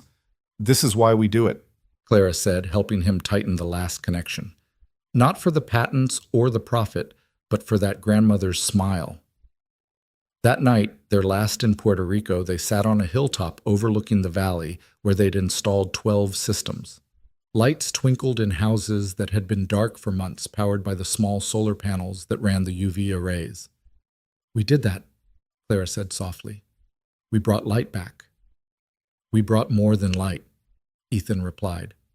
Thinking of the children who could return to school, the babies who wouldn't get sick, the communities that could rebuild with one less critical problem to solve. I want to do more. Not just Puerto Rico, everywhere water is a crisis. Africa, India, Flint. Will you help me? He thought of Sophie, of the life they were building in Chicago, of the stability he'd fought so hard to achieve. Yes, but I need to be home for my daughter. She's already lost one parent to a cause bigger than our family. We'll figure it out. Remote monitoring local teams for installation, whatever it takes. I'm not asking you to choose between changing the world and raising Sophie. I'm asking you to do both. The flight home Saturday afternoon was quiet, both of them exhausted beyond words. Clara worked on her tablet arranging manufacturing contracts to mass-produce the systems. Ethan sketched improvements in his notebook ideas that had come from seeing the systems in actual use, but mostly they sat in companionable silence, two people who'd shared something that couldn't quite be expressed in words. Sophie was waiting at the airport with Mrs. Chen breaking free to run into Ethan's arms the moment she saw him. He lifted her up, spinning her around while she laughed, her joy infectious enough to make other travelers smile. "Did you save everyone?" she asked when he finally set her down. "Not everyone, but we made a good start." She noticed Clara then standing a respectful distance away. "Are you Daddy's boss?" Clara smiled, the expression softer than her usual corporate demeanor. "I am. You must be Sophie. Your father talks about you constantly." "He does?" Sophie looked pleased. "He talks about you too. He says you're scary smart and that you work too hard." "Sophie," Ethan felt his face flush, but Clara laughed, a genuine sound that transformed her face. "Your father's not wrong, on both counts." Mrs. Chen invited Clara to join them for dinner, an offer that surprised everyone, including Clara, but she accepted, following them to a small Chinese restaurant that Mrs. Chen claimed had the best dumplings in Chicago. Watching Clara try to teach Sophie to use chopsticks while Mrs. Chen told embarrassing stories about Ethan's failed attempts at fixing her sink, he felt something shift in his chest. This strange makeshift family forming around shared meals and small victories. "Mr. Cole is a good man," Mrs. Chen told Clara, while Ethan was helping Sophie with her fortune cookie. "He works too hard, forgets to eat, but he loves that little girl more than life." "I know," Clara replied, watching Ethan help Sophie sound out the fortune. "It's one of his best qualities." That night after Sophie was asleep, Ethan sat on his balcony looking through the photos from Puerto Rico. In one, Clara was helping a young boy fill his water bottle, her expression focused and kind. In another, she was covered in mud, laughing at something Dr. Santos had said. This was the Clara Hayes the boardroom never saw, the one who'd emerged in the Puerto Rican mountains. His phone rang. "Clara." "Can't sleep?" he asked. "Thinking about next steps. I want to present the Puerto Rico success to the board Monday push for a full humanitarian division. Will you co-present? I'm an engineer, not a presenter. You're a storyteller. I've heard you explain complex systems to 7-year-olds and 70-year-olds with equal success. The board needs to hear from you, needs to understand why this matters beyond profit margins. What if they don't approve? Then I'll fund it myself. This is too important to stop now." After they hung up, Ethan pulled out his notebook, writing down not technical specifications, but stories: Carlos drinking clean water for the first time in months, Isabella crying over her reopened school, the grandmother whose grandson was finally healthy. These were the reasons that mattered, the human element that no spreadsheet could capture. Sunday was Sophie's science fair. Ethan helped her set up her display about water purification, complete with a small working model they'd built together Saturday night. She wore her best dress, the one with flowers that Sarah had bought before she got too sick to shop. "Do I look like a scientist?" Sophie asked, adjusting her handmade badge that said future engineer. "You look like someone who's going to change the world." Other parents and children filled the gymnasium, projects ranging from volcano models to plant growth experiments. But Sophie's project drew a crowd, especially when she demonstrated the miniature purification system with the confidence of someone who'd been listening to her father's explanations for weeks. "My daddy built a big version of this to help people in Puerto Rico," she told the judges proudly. "He says engineering is just solving puzzles that help people." She won second place, beaten only by an 8th grader with a project on renewable energy. But Sophie didn't care about the ranking. She was thrilled with her red ribbon and the certificate that proclaimed her an outstanding young scientist. "Can we frame it?" she asked, clutching the certificate carefully.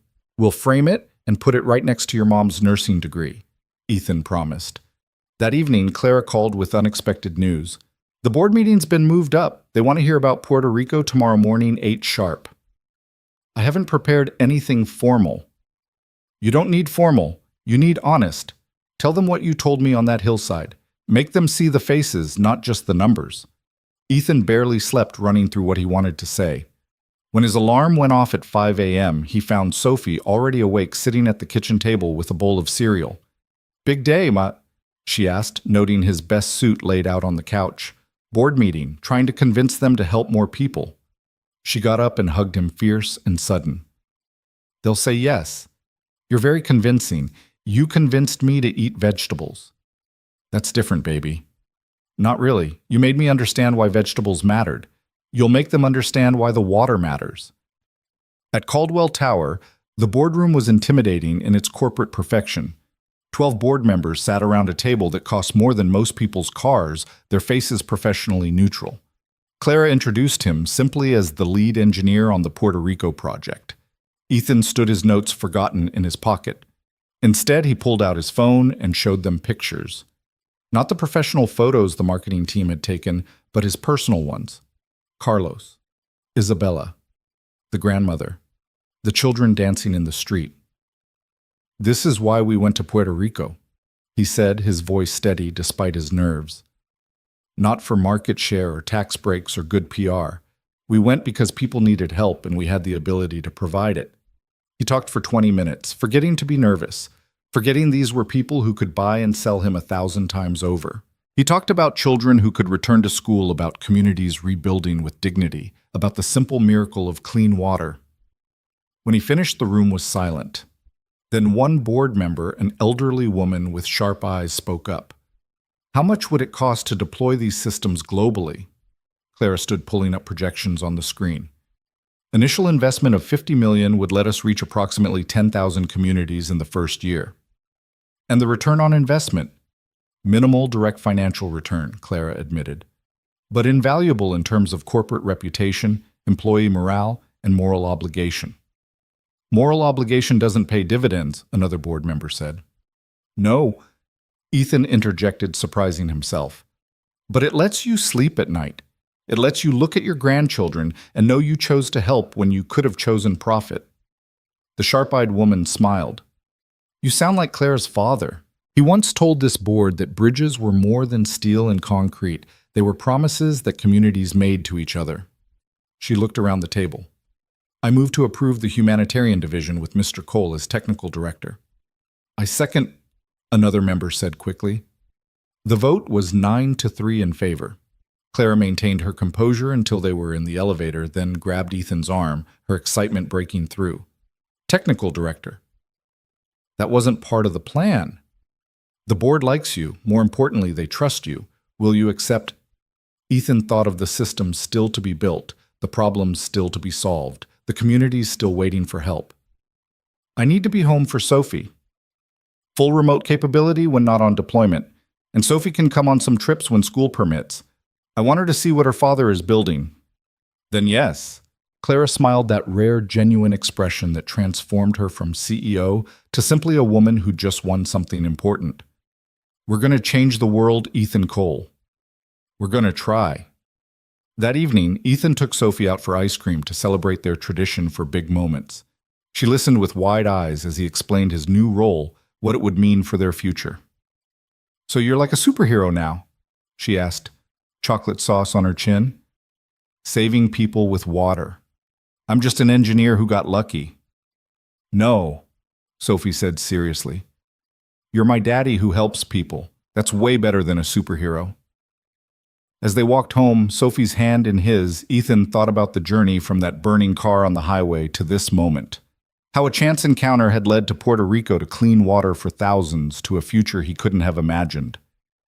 His phone buzzed with a message from Dr. Santos. "The communities are asking when you're coming back." The children drew pictures of the water wizard. He showed Sophie the attached photos, childish drawings of a man with glasses bringing blue water to brown landscapes. "That's you," Sophie said excitedly. "You're famous. Not famous, just helpful." "That's better," she decided, then paused. "Daddy, do you think Mommy knows about all the people you're helping?" Ethan pulled her close, thinking of Sarah's unwavering faith in him, even when he'd lost faith in himself. "Yeah, baby, I think she knows." The humanitarian division's office occupied half of floor 35, a space Claire had carved out, despite protests from the CFO about profitable square footage. Ethan stood in what would be his new workspace, surrounded by boxes of equipment and maps marked with red pins indicating water crises across 3 continents. Through the window, Chicago's skyline stretched toward Lake Michigan, but his mind was already in villages thousands of miles away. "Big upgrade from the janitor's closet," Zoe said, appearing with a coffee that smelled like civilization. She'd been promoted to his senior engineer, her purple hair now streaked with blue in celebration. Different kind of cleaning, Ethan replied, accepting the coffee gratefully.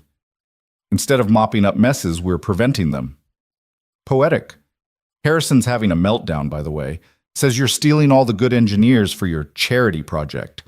It's not charity, it's, I know what it is. Zoe's expression turned serious. It's why I requested the transfer. That video from Puerto Rico, the kids drinking clean water for the first time. That's the kind of engineering I got into this field to do. The video had gone viral. Someone from the community posting phone footage of the first successful system test.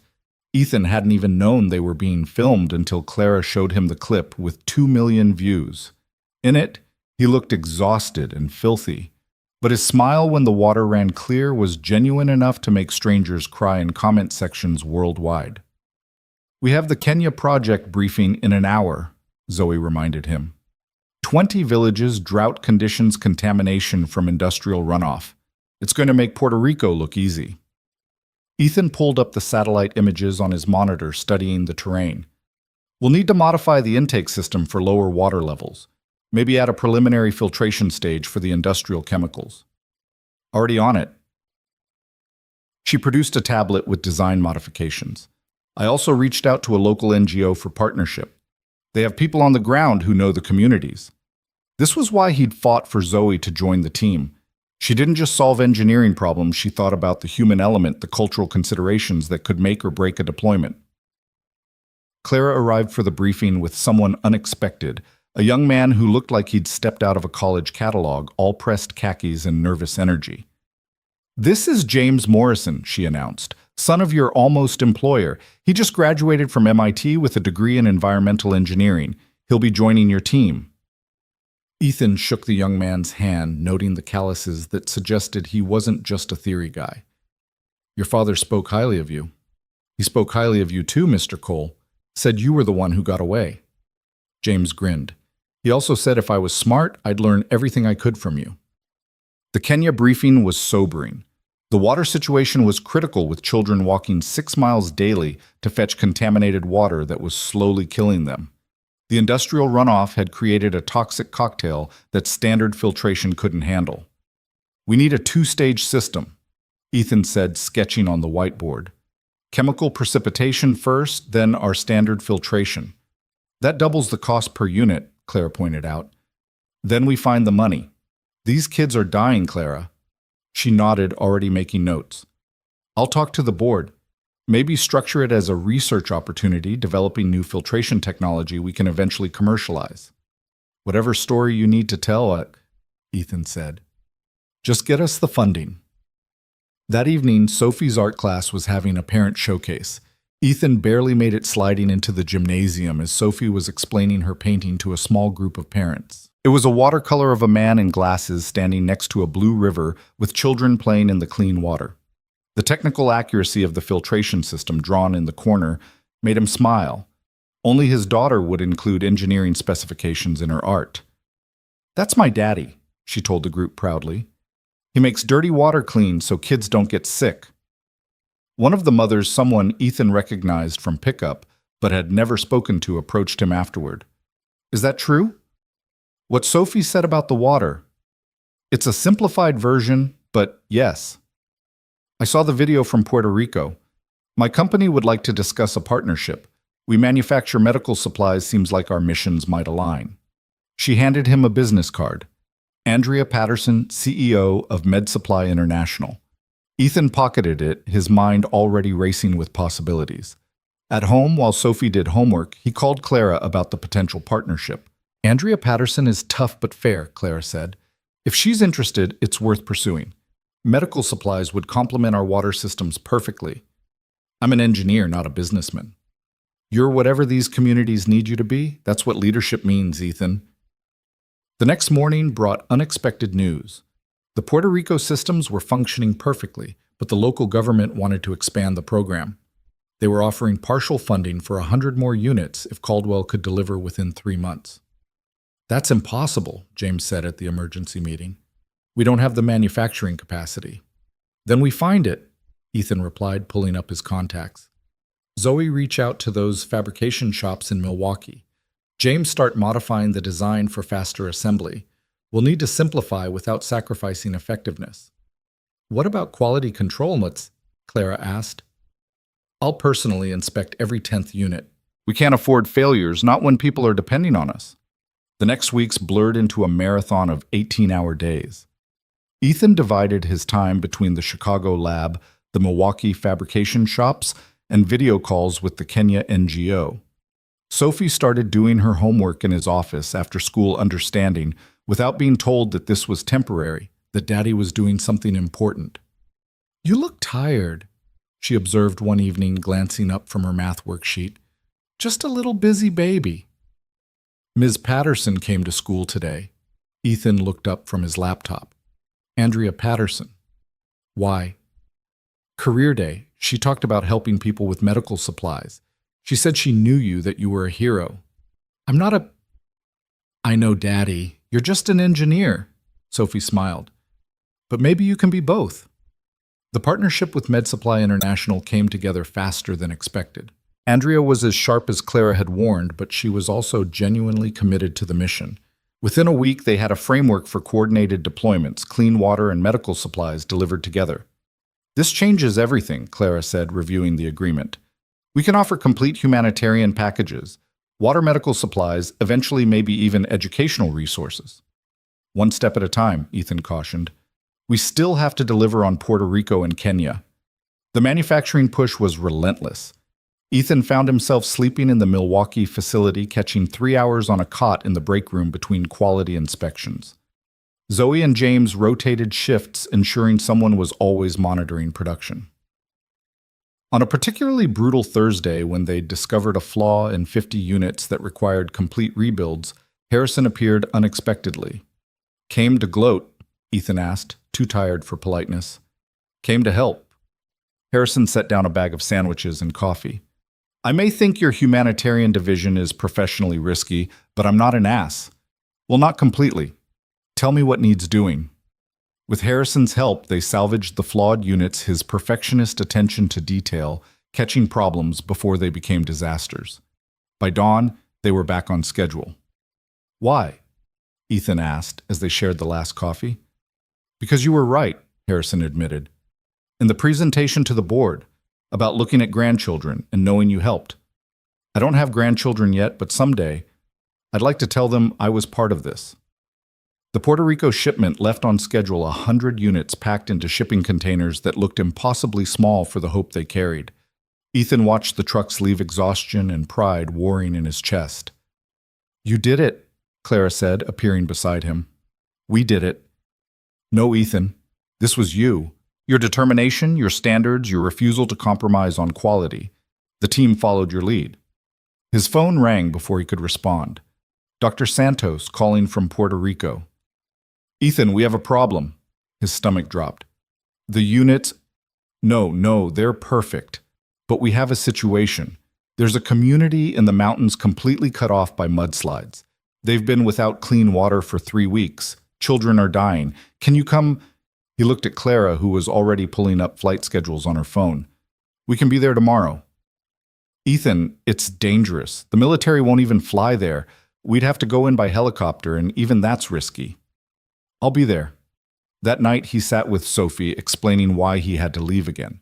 She listened solemnly, then went to her room and returned with her favorite stuffed animal, a worn bear named Mr. Buttons that Sarah had given her. Take him with you, she said, for luck. And so you remember to come home. Baby, I can't take Mr. Buttons. He'll protect you. Mommy said he was magic. Ethan pulled her close, breathing in her strawberry shampoo scent. I'll be careful. I promise. I know, you're always careful. But take him anyway. The flight to Puerto Rico was turbulent storms surrounding the island like angry guardians. Clara had insisted on coming, bringing James and a medical team from Andrea's company. The helicopter pilot who met them at the small airport looked skeptical. The winds are bad, he said in accented English. Very dangerous. People are dying, Ethan replied. We go. The flight into the mountains was terrifying. The helicopter bucked and dropped in the wind rain, lashing the windows so hard they couldn't see. James turned green, clutching his seat. Even Clara looked pale. But Ethan held Mr. Buttons in his pocket and thought of Sophie's faith in him. They landed in a clearing that was more mud than ground. The community leader, a man named Miguel, met them with tears streaming down his weathered face. "Thank God you came. The children. We've lost 3 already." The situation was worse than reported. The mudslide had contaminated their only water source with bacteria and debris.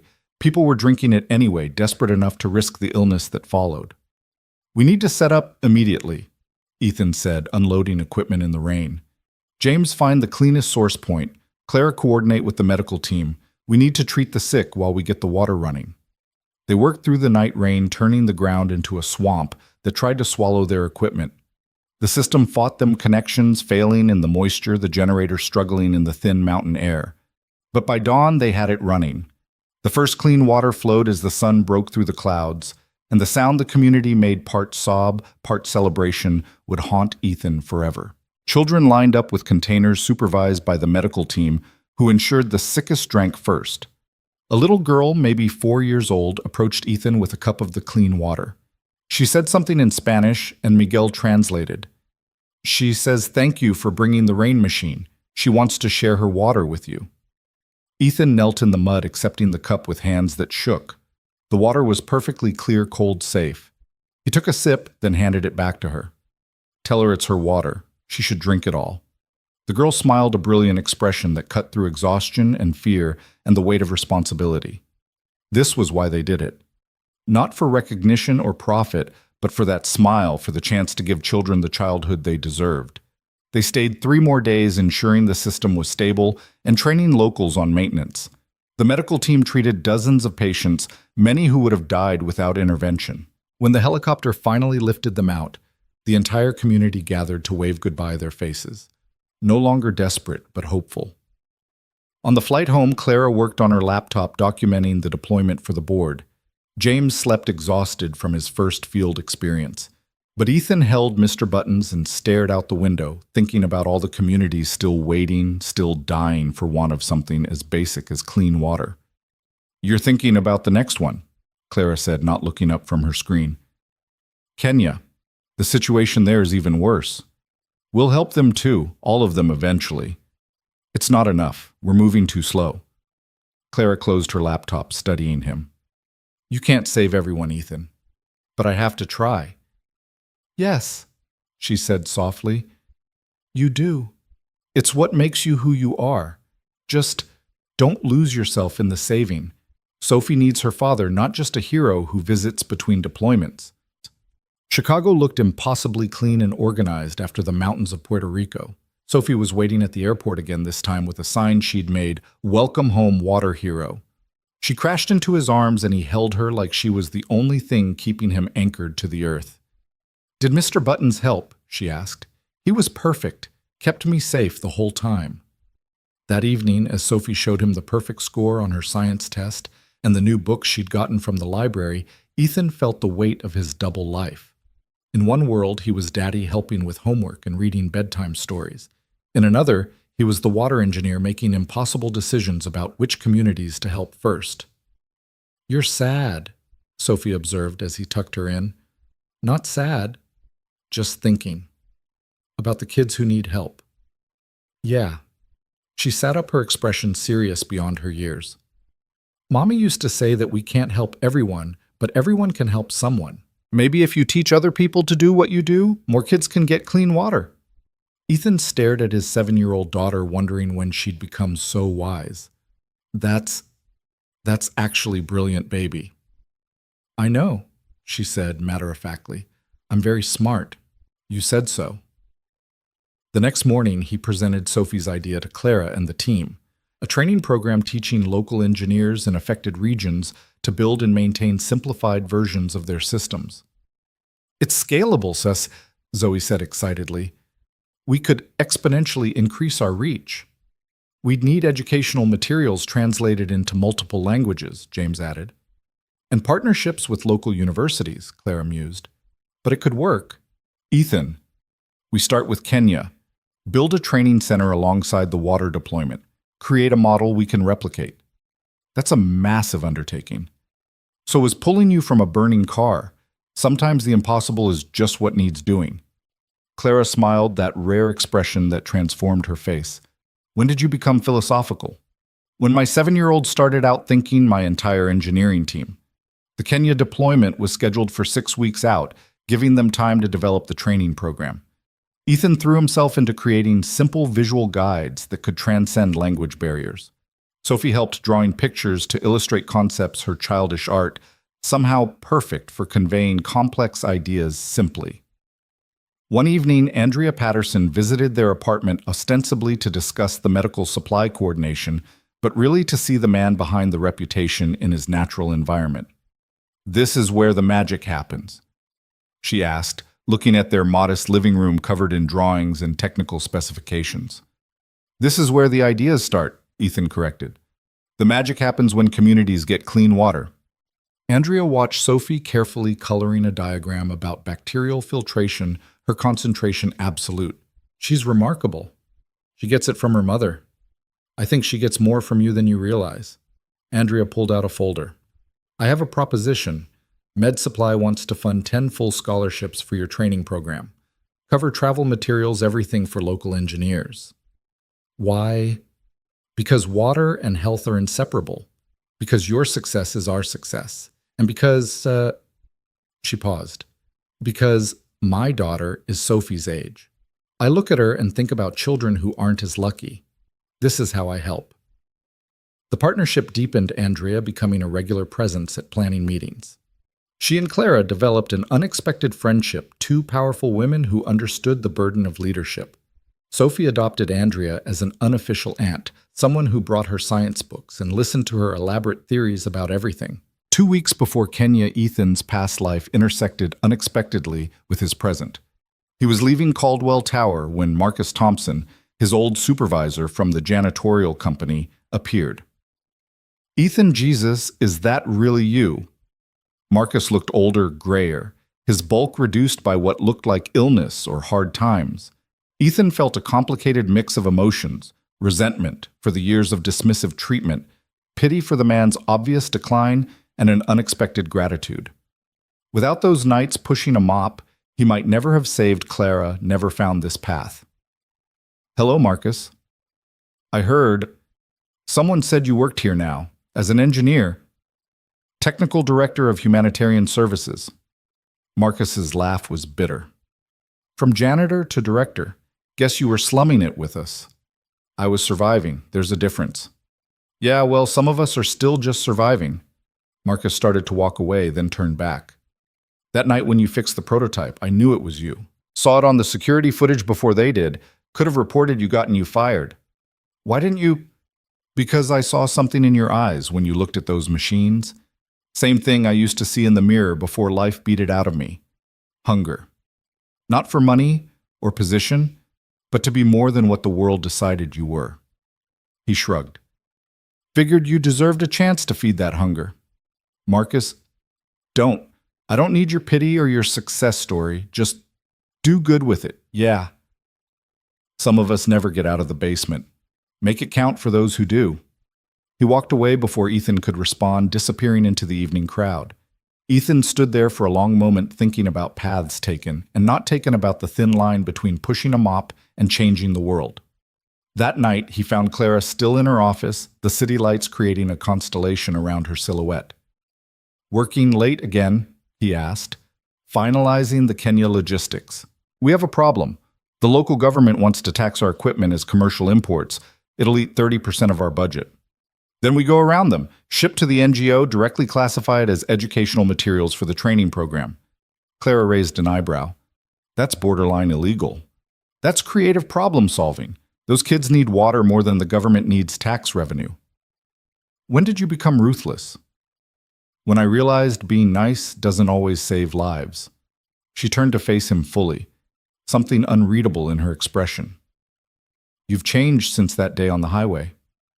"We both have." "Yes?" she said softly. "We have." There was a moment, brief but weighted, where the air between them shifted. Then Clara's phone rang, breaking whatever spell had been building. She answered immediately, shifting into CEO mode, and Ethan excused himself, confused by the sudden tension. At home, Sophie was asleep on the couch. Her Kenya research spread across the coffee table. She'd drawn maps, written facts about water scarcity, created a presentation that was probably more thorough than some of his engineers' work. He covered her with a blanket, careful not to disturb her papers. His phone buzzed with a text from Clara. "Thank you for being who you are. The world needs more Ethan Coles." He didn't know how to respond to that, so he didn't. Instead, he sat watching his daughter sleep, thinking about the children in Kenya who might soon have the same peaceful rest, the same chance at dreams that weren't haunted by thirst. The final week before Kenya passed in a blur of preparations. The training materials were translated into Swahili and Kikuyu, the equipment shipped and tracked obsessively. James had recruited 2 other young engineers, eager graduates, who saw this as more than a job. "We're building a movement," he told them at the final briefing. "Every engineer we train can train others. It's exponential impact." "Exponential hope," Zoe corrected. "That's what we're really delivering." The night before departure, Ethan took Sophie to their favorite restaurant. Mr. Antonelli made a special dessert, a cake with "Good luck in Kenya," written in chocolate.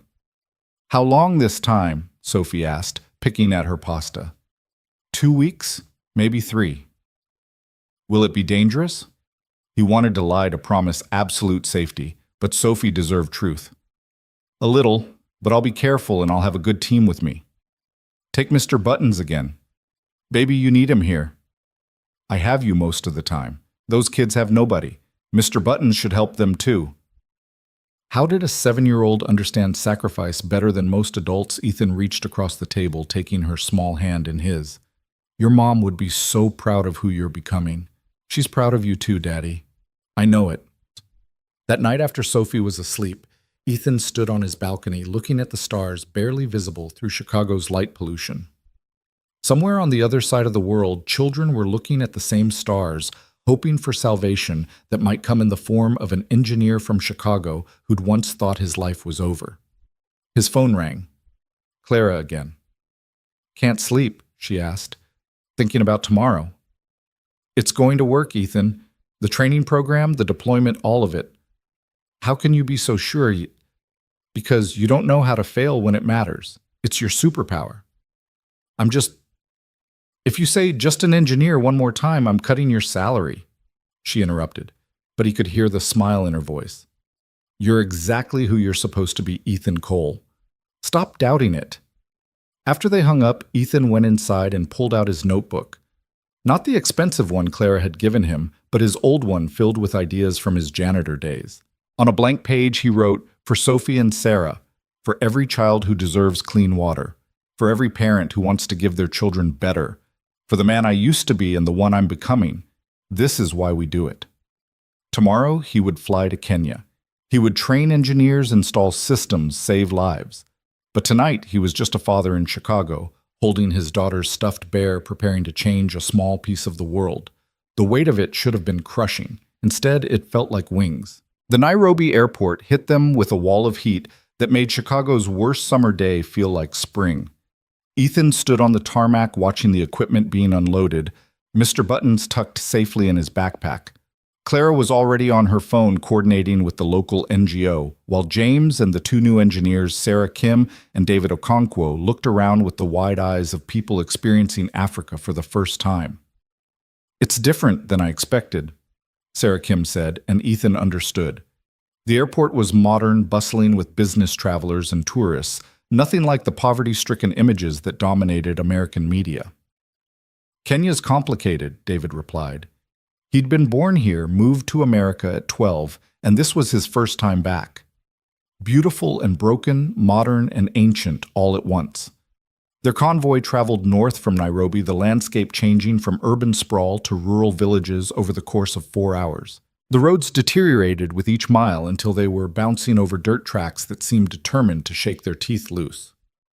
Through it all, Clara never stopped working, her laptop balanced on her knees, negotiating supplies and permissions with the focused intensity of a general planning a campaign. The training center was nothing more than a concrete building with a corrugated metal roof, but the local engineers who'd gathered there looked at it like it was MIT. 23 men and women, ages ranging from early 20s to late 50s, all with some technical training but limited resources to apply it. Ladies and gentlemen, Ethan began with David translating into Swahili. You're not here to learn how to install water systems. You're here to learn how to save your communities. The first day was theory, water contamination, filtration principles, the science behind their system. But Ethan could see the restlessness in their eyes. These weren't people who learned from PowerPoints. They learned from doing. Forget the slides, he announced after lunch. Let's build something. They spent the afternoon assembling a system from scratch, everyone getting their hands dirty. An older engineer named Joseph, who'd been skeptical from the start, suddenly understood when he saw how the UV array worked. This is so simple, he said in accented English. Why hasn't anyone done this before? Because simple doesn't make money, Clara answered from the doorway. She'd been observing quietly, but now she joined them kneeling beside the prototype. Complex systems require expensive maintenance replacement parts, foreign technicians. Our goal is to make ourselves unnecessary. That evening, they ate dinner with the local community ugali, and sukuma wiki served on shared plates. The village elder, a woman named Grace, who carried herself like royalty despite her patched clothing, sat beside Ethan. Your daughter, she said, having somehow learned about Sophie. You left her to come here. She understands why I'm here. Does she, or does she simply accept it because children accept what they must? Grace's eyes were kind but piercing. I had a husband who saved everyone but his family. By the time he realized his mistake, his children no longer knew him. The words haunted Ethan that night as he lay on a thin mattress listening to the sounds of the Kenyan night insects and distant animals and the wind through acacia trees. He pulled out his satellite phone and called Sophie, even though it was expensive and the connection was terrible. Daddy, her voice crackled through static. How's Kenya? Beautiful, complicated. I'm teaching people to build the water systems so they can help even after you leave. Exactly. That's smart. Like when Ms. Chen taught me to make dumplings. Now I can make them myself when I miss you. His throat tightened. Do you miss me a lot, baby? Sometimes, but I know you're doing important things. Mrs. Chen says you're changing the world. Sophie, if you could choose, would you want me to come home to just be a regular dad with a regular job? The line was quiet for so long he thought they'd lost connection. Then, in a small voice, I want you to be happy, Daddy. You're happy when you're helping people, so I want you to keep helping, but maybe sometimes I could come too when I don't have school. I'd like that, baby. I'd like that a lot. The next days fell into a rhythm. Morning instruction, afternoon construction, evening installations in nearby villages. Each successful system was celebrated with singing and dancing that made Ethan uncomfortable and proud in equal measure. The trainees were learning fast, already suggesting improvements and adaptations for local conditions. But it was the fourth village that changed everything. They arrived to find chaos. A cholera outbreak had struck 2 days earlier. Children lay on makeshift cots, their bodies ravaged by dehydration. The medical team Andrea had insisted on sending sprang into action, but they needed clean water desperately for rehydration salts. How fast can we get a system running? Clara asked. Her CEO composure cracking at the sight of an infant barely breathing in her mother's arms. 2 hours if we skip safety protocols, Ethan replied. Then skip them. They worked in organized frenzy. The trainees jumped in without being asked their newfound skills suddenly urgently necessary. Joseph took charge of the UV array, his skepticism replaced by determination. Sarah Kim and David managed the filtration assembly while James handled the power connection with borrowed car batteries. 90 minutes later, clean water was flowing. The medical team immediately began preparing rehydration solutions. Within hours, children who'd been dying were sitting up sipping the life-saving mixture. The infant Clara had noticed was crying the most beautiful sound Ethan had ever heard because it meant she had the strength to cry. This is why, Clara said quietly, standing beside him as they watched the medical team work. This is why we push so hard. It's not enough. We saved this village, but how many others are suffering right now? You can't carry the whole world, Ethan. Watch me try. That night, the village celebrated their survival with a ceremony that honored the water team. Ethan was given a name in the local dialect that meant bringer of rivers. Clara received a hand-woven bracelet from the mother of the infant. She'd noticed tears streaming down both women's faces as it was tied around Clara's wrist. "We need to accelerate," Clara said later as they sat outside under stars so bright they seemed fake to city dwellers. "The board approved 50 million. I'm going to push for 100. They'll never approve that. Then I'll use my own money. I have more than I could spend in 10 lifetimes. What's the point of wealth if children are dying for want of clean water?" Something in her voice made Ethan look at her. Really look at her. In the starlight, without her CEO armor of makeup and designer clothes, she looked vulnerable, almost fragile. "Why does this matter so much to you?" he asked, really underneath everything. She was quiet for so long he thought she wouldn't answer. Then, "My father died trying to help people. Heart attack from overwork, stress, pushing too hard to build bridges that would connect communities. I spent 20 years building a company to honor him, but somewhere along the way I forgot the helping people part, got lost in stock prices and market share." She turned to him. "You reminded me why he did it, why it mattered. That day on the highway, you didn't save just my life, you saved my purpose." The moment stretched between them, heavy with unspoken things. Then David appeared, breaking the spell, reporting that another village had heard about their work and was requesting help. The training program's second week brought unexpected challenges. A local government official arrived demanding permits. They didn't have payments they wouldn't make. Clara handled him with a combination of charm and steel that left him somehow happy to approve their work without bribes. "How did you do that?" James asked, awed. "I reminded him that his children drink the same water as everyone else's," Clara replied simply. The trainees were becoming teachers themselves, showing newer arrivals the techniques they'd mastered. Joseph had become Ethan's unofficial assistant, his natural leadership and newfound expertise making him the perfect candidate to run the program after they left. "You could do this," Ethan told him one evening as they calibrated a UV array. "Lead the training program for all of East Africa." "I'm just a village engineer. I don't have degrees from American universities." "Neither did I when I started. I was a janitor who got lucky." Joseph looked at him skeptically. "You were never just anything, Mr. Ethan. I can see it in how you work. You were always an engineer. Life just took a detour." On day 10, Sophie called with news that made Ethan's heart stop. "Daddy, I won the district science fair. I'm going to state." "That's amazing, baby. When is it?" "Next month, May 15th. You'll be back, right?" He did quick mental math. They were scheduled to return May 10th, but if anything went wrong, "I'll be there, I promise." "Pinky promise?" "Pinky promise." Clara, who'd been reviewing supply manifests nearby, looked up. "We'll make sure you're back, whatever it takes." But the universe had other plans. A massive storm system moved in the next day, washing out roads and making travel impossible.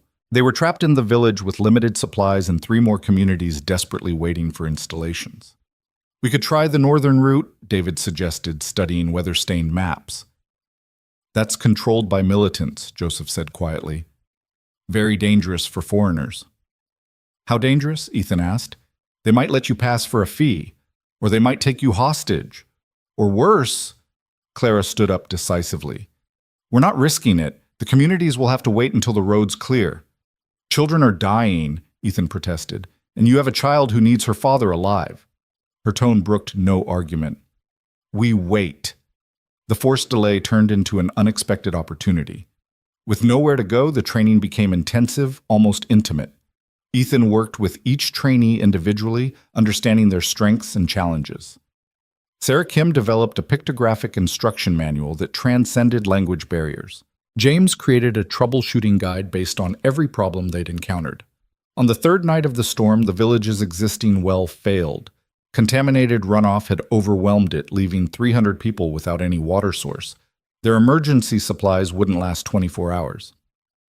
"We need to modify one of the systems," Ethan announced at an emergency meeting. "Create a high-capacity unit that can serve the entire village."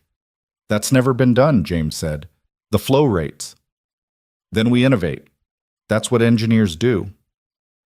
They worked through the night, the trainees and the team becoming a single unit focused on survival. Joseph suggested a parallel processing approach that Ethan hadn't considered. Sarah Kim figured out how to boost the UV intensity without burning out the arrays. David salvaged parts from broken generators to increase pump capacity. By dawn, they had something that shouldn't work, but did a Frankenstein's monster of engineering that produced clean water at 3 times the normal rate. "We need to document this," Clara said, exhausted but exhilarated. "This could change how we approach community-wide installations." "Later, Ethan replied, watching villagers fill containers with clean water. "Right now, we just need to keep people alive." The storm passed after 5 days, leaving behind mud and destruction, but also something else, a proven team of local engineers who'd innovated under pressure and succeeded. Joseph stood taller, spoke with new authority. The other trainees looked at themselves differently. No longer students, but engineers who'd saved their community. "This is your graduation," Ethan told them. "You're ready." The final installations went smoothly, the trainees taking the lead while Ethan observed. In one village, they encountered a problem he hadn't seen before: arsenic contamination from natural deposits. Joseph immediately started sketching modifications, pulling 2 other trainees into his planning. "We need an additional filtration stage," he explained to Ethan. "Here before the primary filter. It will slow the flow rate but remove the arsenic." It was exactly what Ethan would have suggested, but he hadn't needed to. The student had become the teacher. Their last night in Kenya, the communities threw a celebration that drew people from miles around. There was music and dancing food that represented precious resources shared freely. Children performed a play about the water wizards who brought clean rivers with a character who was clearly supposed to be Ethan, glasses made of wire, a concerned expression constantly checking calculations on a piece of bark. "Is that really what I look like?" he asked Clara, who was trying not to laugh. "The anxiety is spot on," she confirmed, "but they missed your tendency to forget to eat when you're focused." Grace the elder, who'd warned him about saving everyone but his family, approached as the celebration continued around them. "You did well," she said simply. "But more than the water, you gave us knowledge. That lasts longer than any machine." "Joseph and the others, they'll continue the work." "Yes, but you, Mr. Ethan, what will you continue, the saving or the living?" Before he could answer, she pressed something into his hand, a small carved figure of a man carrying water, the details intricate despite its tiny size. "For your daughter. Tell her it's her father bringing life to the world. But remind her too that even water bringers need to rest to refill their own wells." The flight home was subdued, everyone exhausted from 3 weeks of intensive work.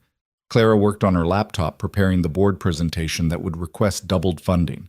James slept across 3 seats, snoring softly. Sarah Kim and David were deep in discussion about modifications for different contamination types. But Ethan stared out the window at the Atlantic passing below, thinking about Grace's words. In his backpack, Mr. Button sat next to the carved figure, 2 talismans of the life he was trying to balance. His phone, finally back in range, exploded with messages. Most were routine, but one made him sit up straight. From Sophie's teacher, urgent. "Please call about Sophie." His hands shook as he dialed scenarios racing through his mind. Illness, accident. The phone rang once, twice. "Mr. Cole." "Thank you for calling back. Sophie's fine," Mrs. Peterson said quickly, and Ethan could breathe again. "But there's been an incident. She got into a fight. A fight Sophie's never... A boy was bullying another student, saying his family was poor, that his father was just a garbage man. Sophie apparently told him that all jobs have dignity, and when he laughed, she punched him." Despite everything, Ethan felt a surge of pride. "Is she suspended?" "No, the principal understood the circumstances. But Mr. Cole, Sophie's been struggling since you left. Her grades are still excellent, but she's withdrawn, spending recess alone. I think she's carrying more weight than a 7-year-old should. I'll be home tomorrow. I'll talk to her. She's proud of you, Mr. Cole. Maybe too proud. She feels she has to be perfect because you're off being a hero. That's a heavy burden for a child." The words echoed Grace's warning, and Ethan felt the weight of his choices settling on his shoulders. He found Clara watching him, having overheard enough to understand. "Sophie," she asked, "she's been hiding how hard this is for her." "Kids do that. They protect us even when we're supposed to protect them." Clara's voice carried experience he hadn't expected. I did the same thing with my mother after my father died. Pretended I was fine so she wouldn't worry. Were you fine? No, I was drowning, but I got very good at looking like I was swimming. The landing in Chicago felt like returning to another planet. The organized chaos of O'Hare, the climate-controlled comfort, the assumption of safety and clean water, it all felt surreal after Kenya. Sophie was waiting with Mrs. Chen holding a sign that said, "Welcome home, Water Wizard," with a drawing that was clearly inspired by the pictures he'd sent of the play. But her smile didn't quite reach her eyes, and when she hugged him, she held on longer than usual, like she was afraid he might disappear. "I missed you so much, Daddy," she whispered into his shirt. "I missed you too, baby, every single day." That evening, after Mrs. Chen had gone home and they'd eaten dinner. Thai food. Sophie's choice. Ethan sat his daughter down for the conversation he'd been dreading and planning in equal measure. "Mrs. Peterson told me about the fight." Sophie's face crumpled. "I'm sorry, Daddy. I know fighting is wrong, but he was being so mean to Marcus and nobody was doing anything, and I just got so angry." Hey, it's okay." He pulled her into his lap, feeling how much she'd grown in just 3 weeks. "I'm not mad. But Sophie, why didn't you tell me you were having a hard time?" "Because you're doing important things, saving people. My problems are small." "Your problems are never small to me. You're the most important person in my world. More important than the kids who need water." The question was so earnest, so genuinely confused, that it broke Ethan's heart. How had he let it get to this point? "Different, important," he said carefully. "Those kids need help, and I can provide it. But you need a father, and I'm the only one who can be that. I've been doing the first job well, but the second one, not so much." "You're a good daddy," Sophie protested. "I'm trying to be. But I think I need to try differently." He set her down, looking her in the eyes. "What if I promise that for every trip I take, we do something special when I get back? Just you and me." "Like what?" "Whatever you want. Museum, zoo, Cubs game, building rockets in the park. Can we build a water filter? A real one for my state science fair project." He laughed, the tension breaking. "That's your idea of fun." "It's fun if we do it together." They spent the weekend in the lab at Caldwell with Clara's permission. Sophie wore safety goggles that kept sliding down her nose and latex gloves that went up to her elbows. Together they built a tabletop water purification system, Ethan teaching and Sophie learning with the focused intensity she brought to everything she cared about. "Can we make it pretty, but?" she asked after the functional components were complete. "Science should be beautiful too." So they painted the housing blue with silver stars, added LED lights that made the water glow, created something that was both functional and magical art and engineering combined. "It's perfect," Sophie declared, then paused. "Daddy, do you think Mommy would like it?" "She would love it. She'd love how smart and creative and kind you are." I remember her a little. She smelled like flowers and always sang when she cooked. She did. She sang badly but with enthusiasm. Sophie giggled. "Like how you dance." "Exactly like how I dance." Monday brought meetings and reports, the corporate side of changing the world. The board was impressed by the Kenya success, especially the training program's potential for scaling. They approved the additional funding, but with conditions, more oversight, more metrics, more accountability. "They want to turn it into a business," Ethan complained to Clara after the meeting. "Everything's a business at this scale, but that doesn't mean it can't also be a mission." She studied him across her desk. "You look tired." Sophie's teacher was right. "I've been trying to save the world but losing my daughter in the process. So find a balance." "How?" "Every day I'm here, kids are dying from preventable waterborne diseases. How do I choose between Sophie's school play and a village that needs help?" Clara was quiet for a moment, then pulled out her phone and showed him a photo. It was a young girl, maybe 12, in a hospital bed. "My daughter," Clara said quietly. "The one I gave up for adoption when I was 19. Before I built this company, before I became who I am, I thought I was doing the right thing, giving her a better life with a family that was ready.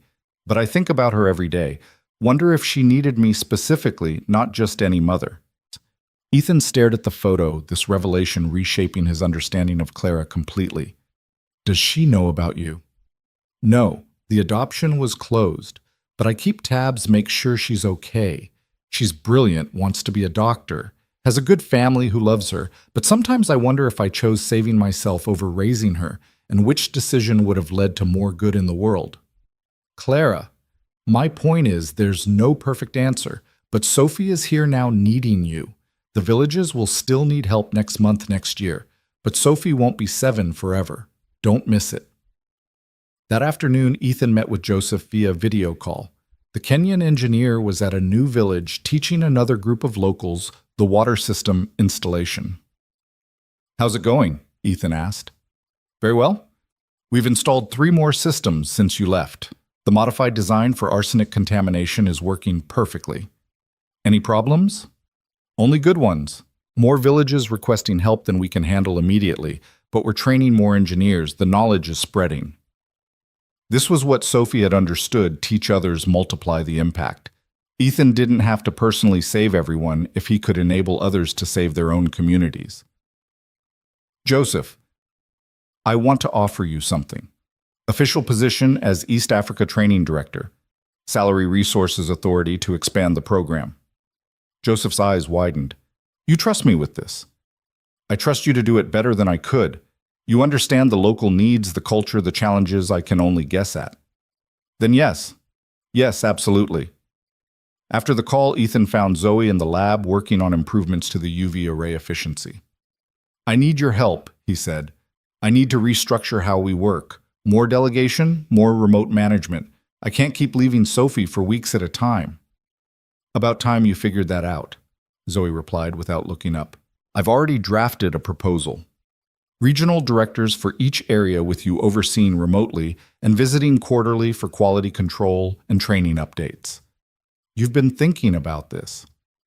Ethan, everyone can see you're burning out trying to be everywhere at once. You're no good to anyone if you collapse." She finally looked at him. "Plus, Sophie's awesome. She deserves her dad present, not just physically, but mentally." The restructuring took a month to implement. Clara backed it fully, even suggested additions of virtual training platform where engineers worldwide could share innovations, a supply chain system that could deliver equipment without Ethan's personal oversight, a network of local leaders like Joseph, who could adapt the technology to regional needs. During that month, Ethan kept his promise to Sophie. Every evening, no matter what crisis arose, he was home by 6. They worked on her science fair project, refining the beautiful water filter until it was both art and engineering. They read books together, went to movies, had pizza nights where they competed to see who could catch thrown peanuts in their mouth. Sophie always won.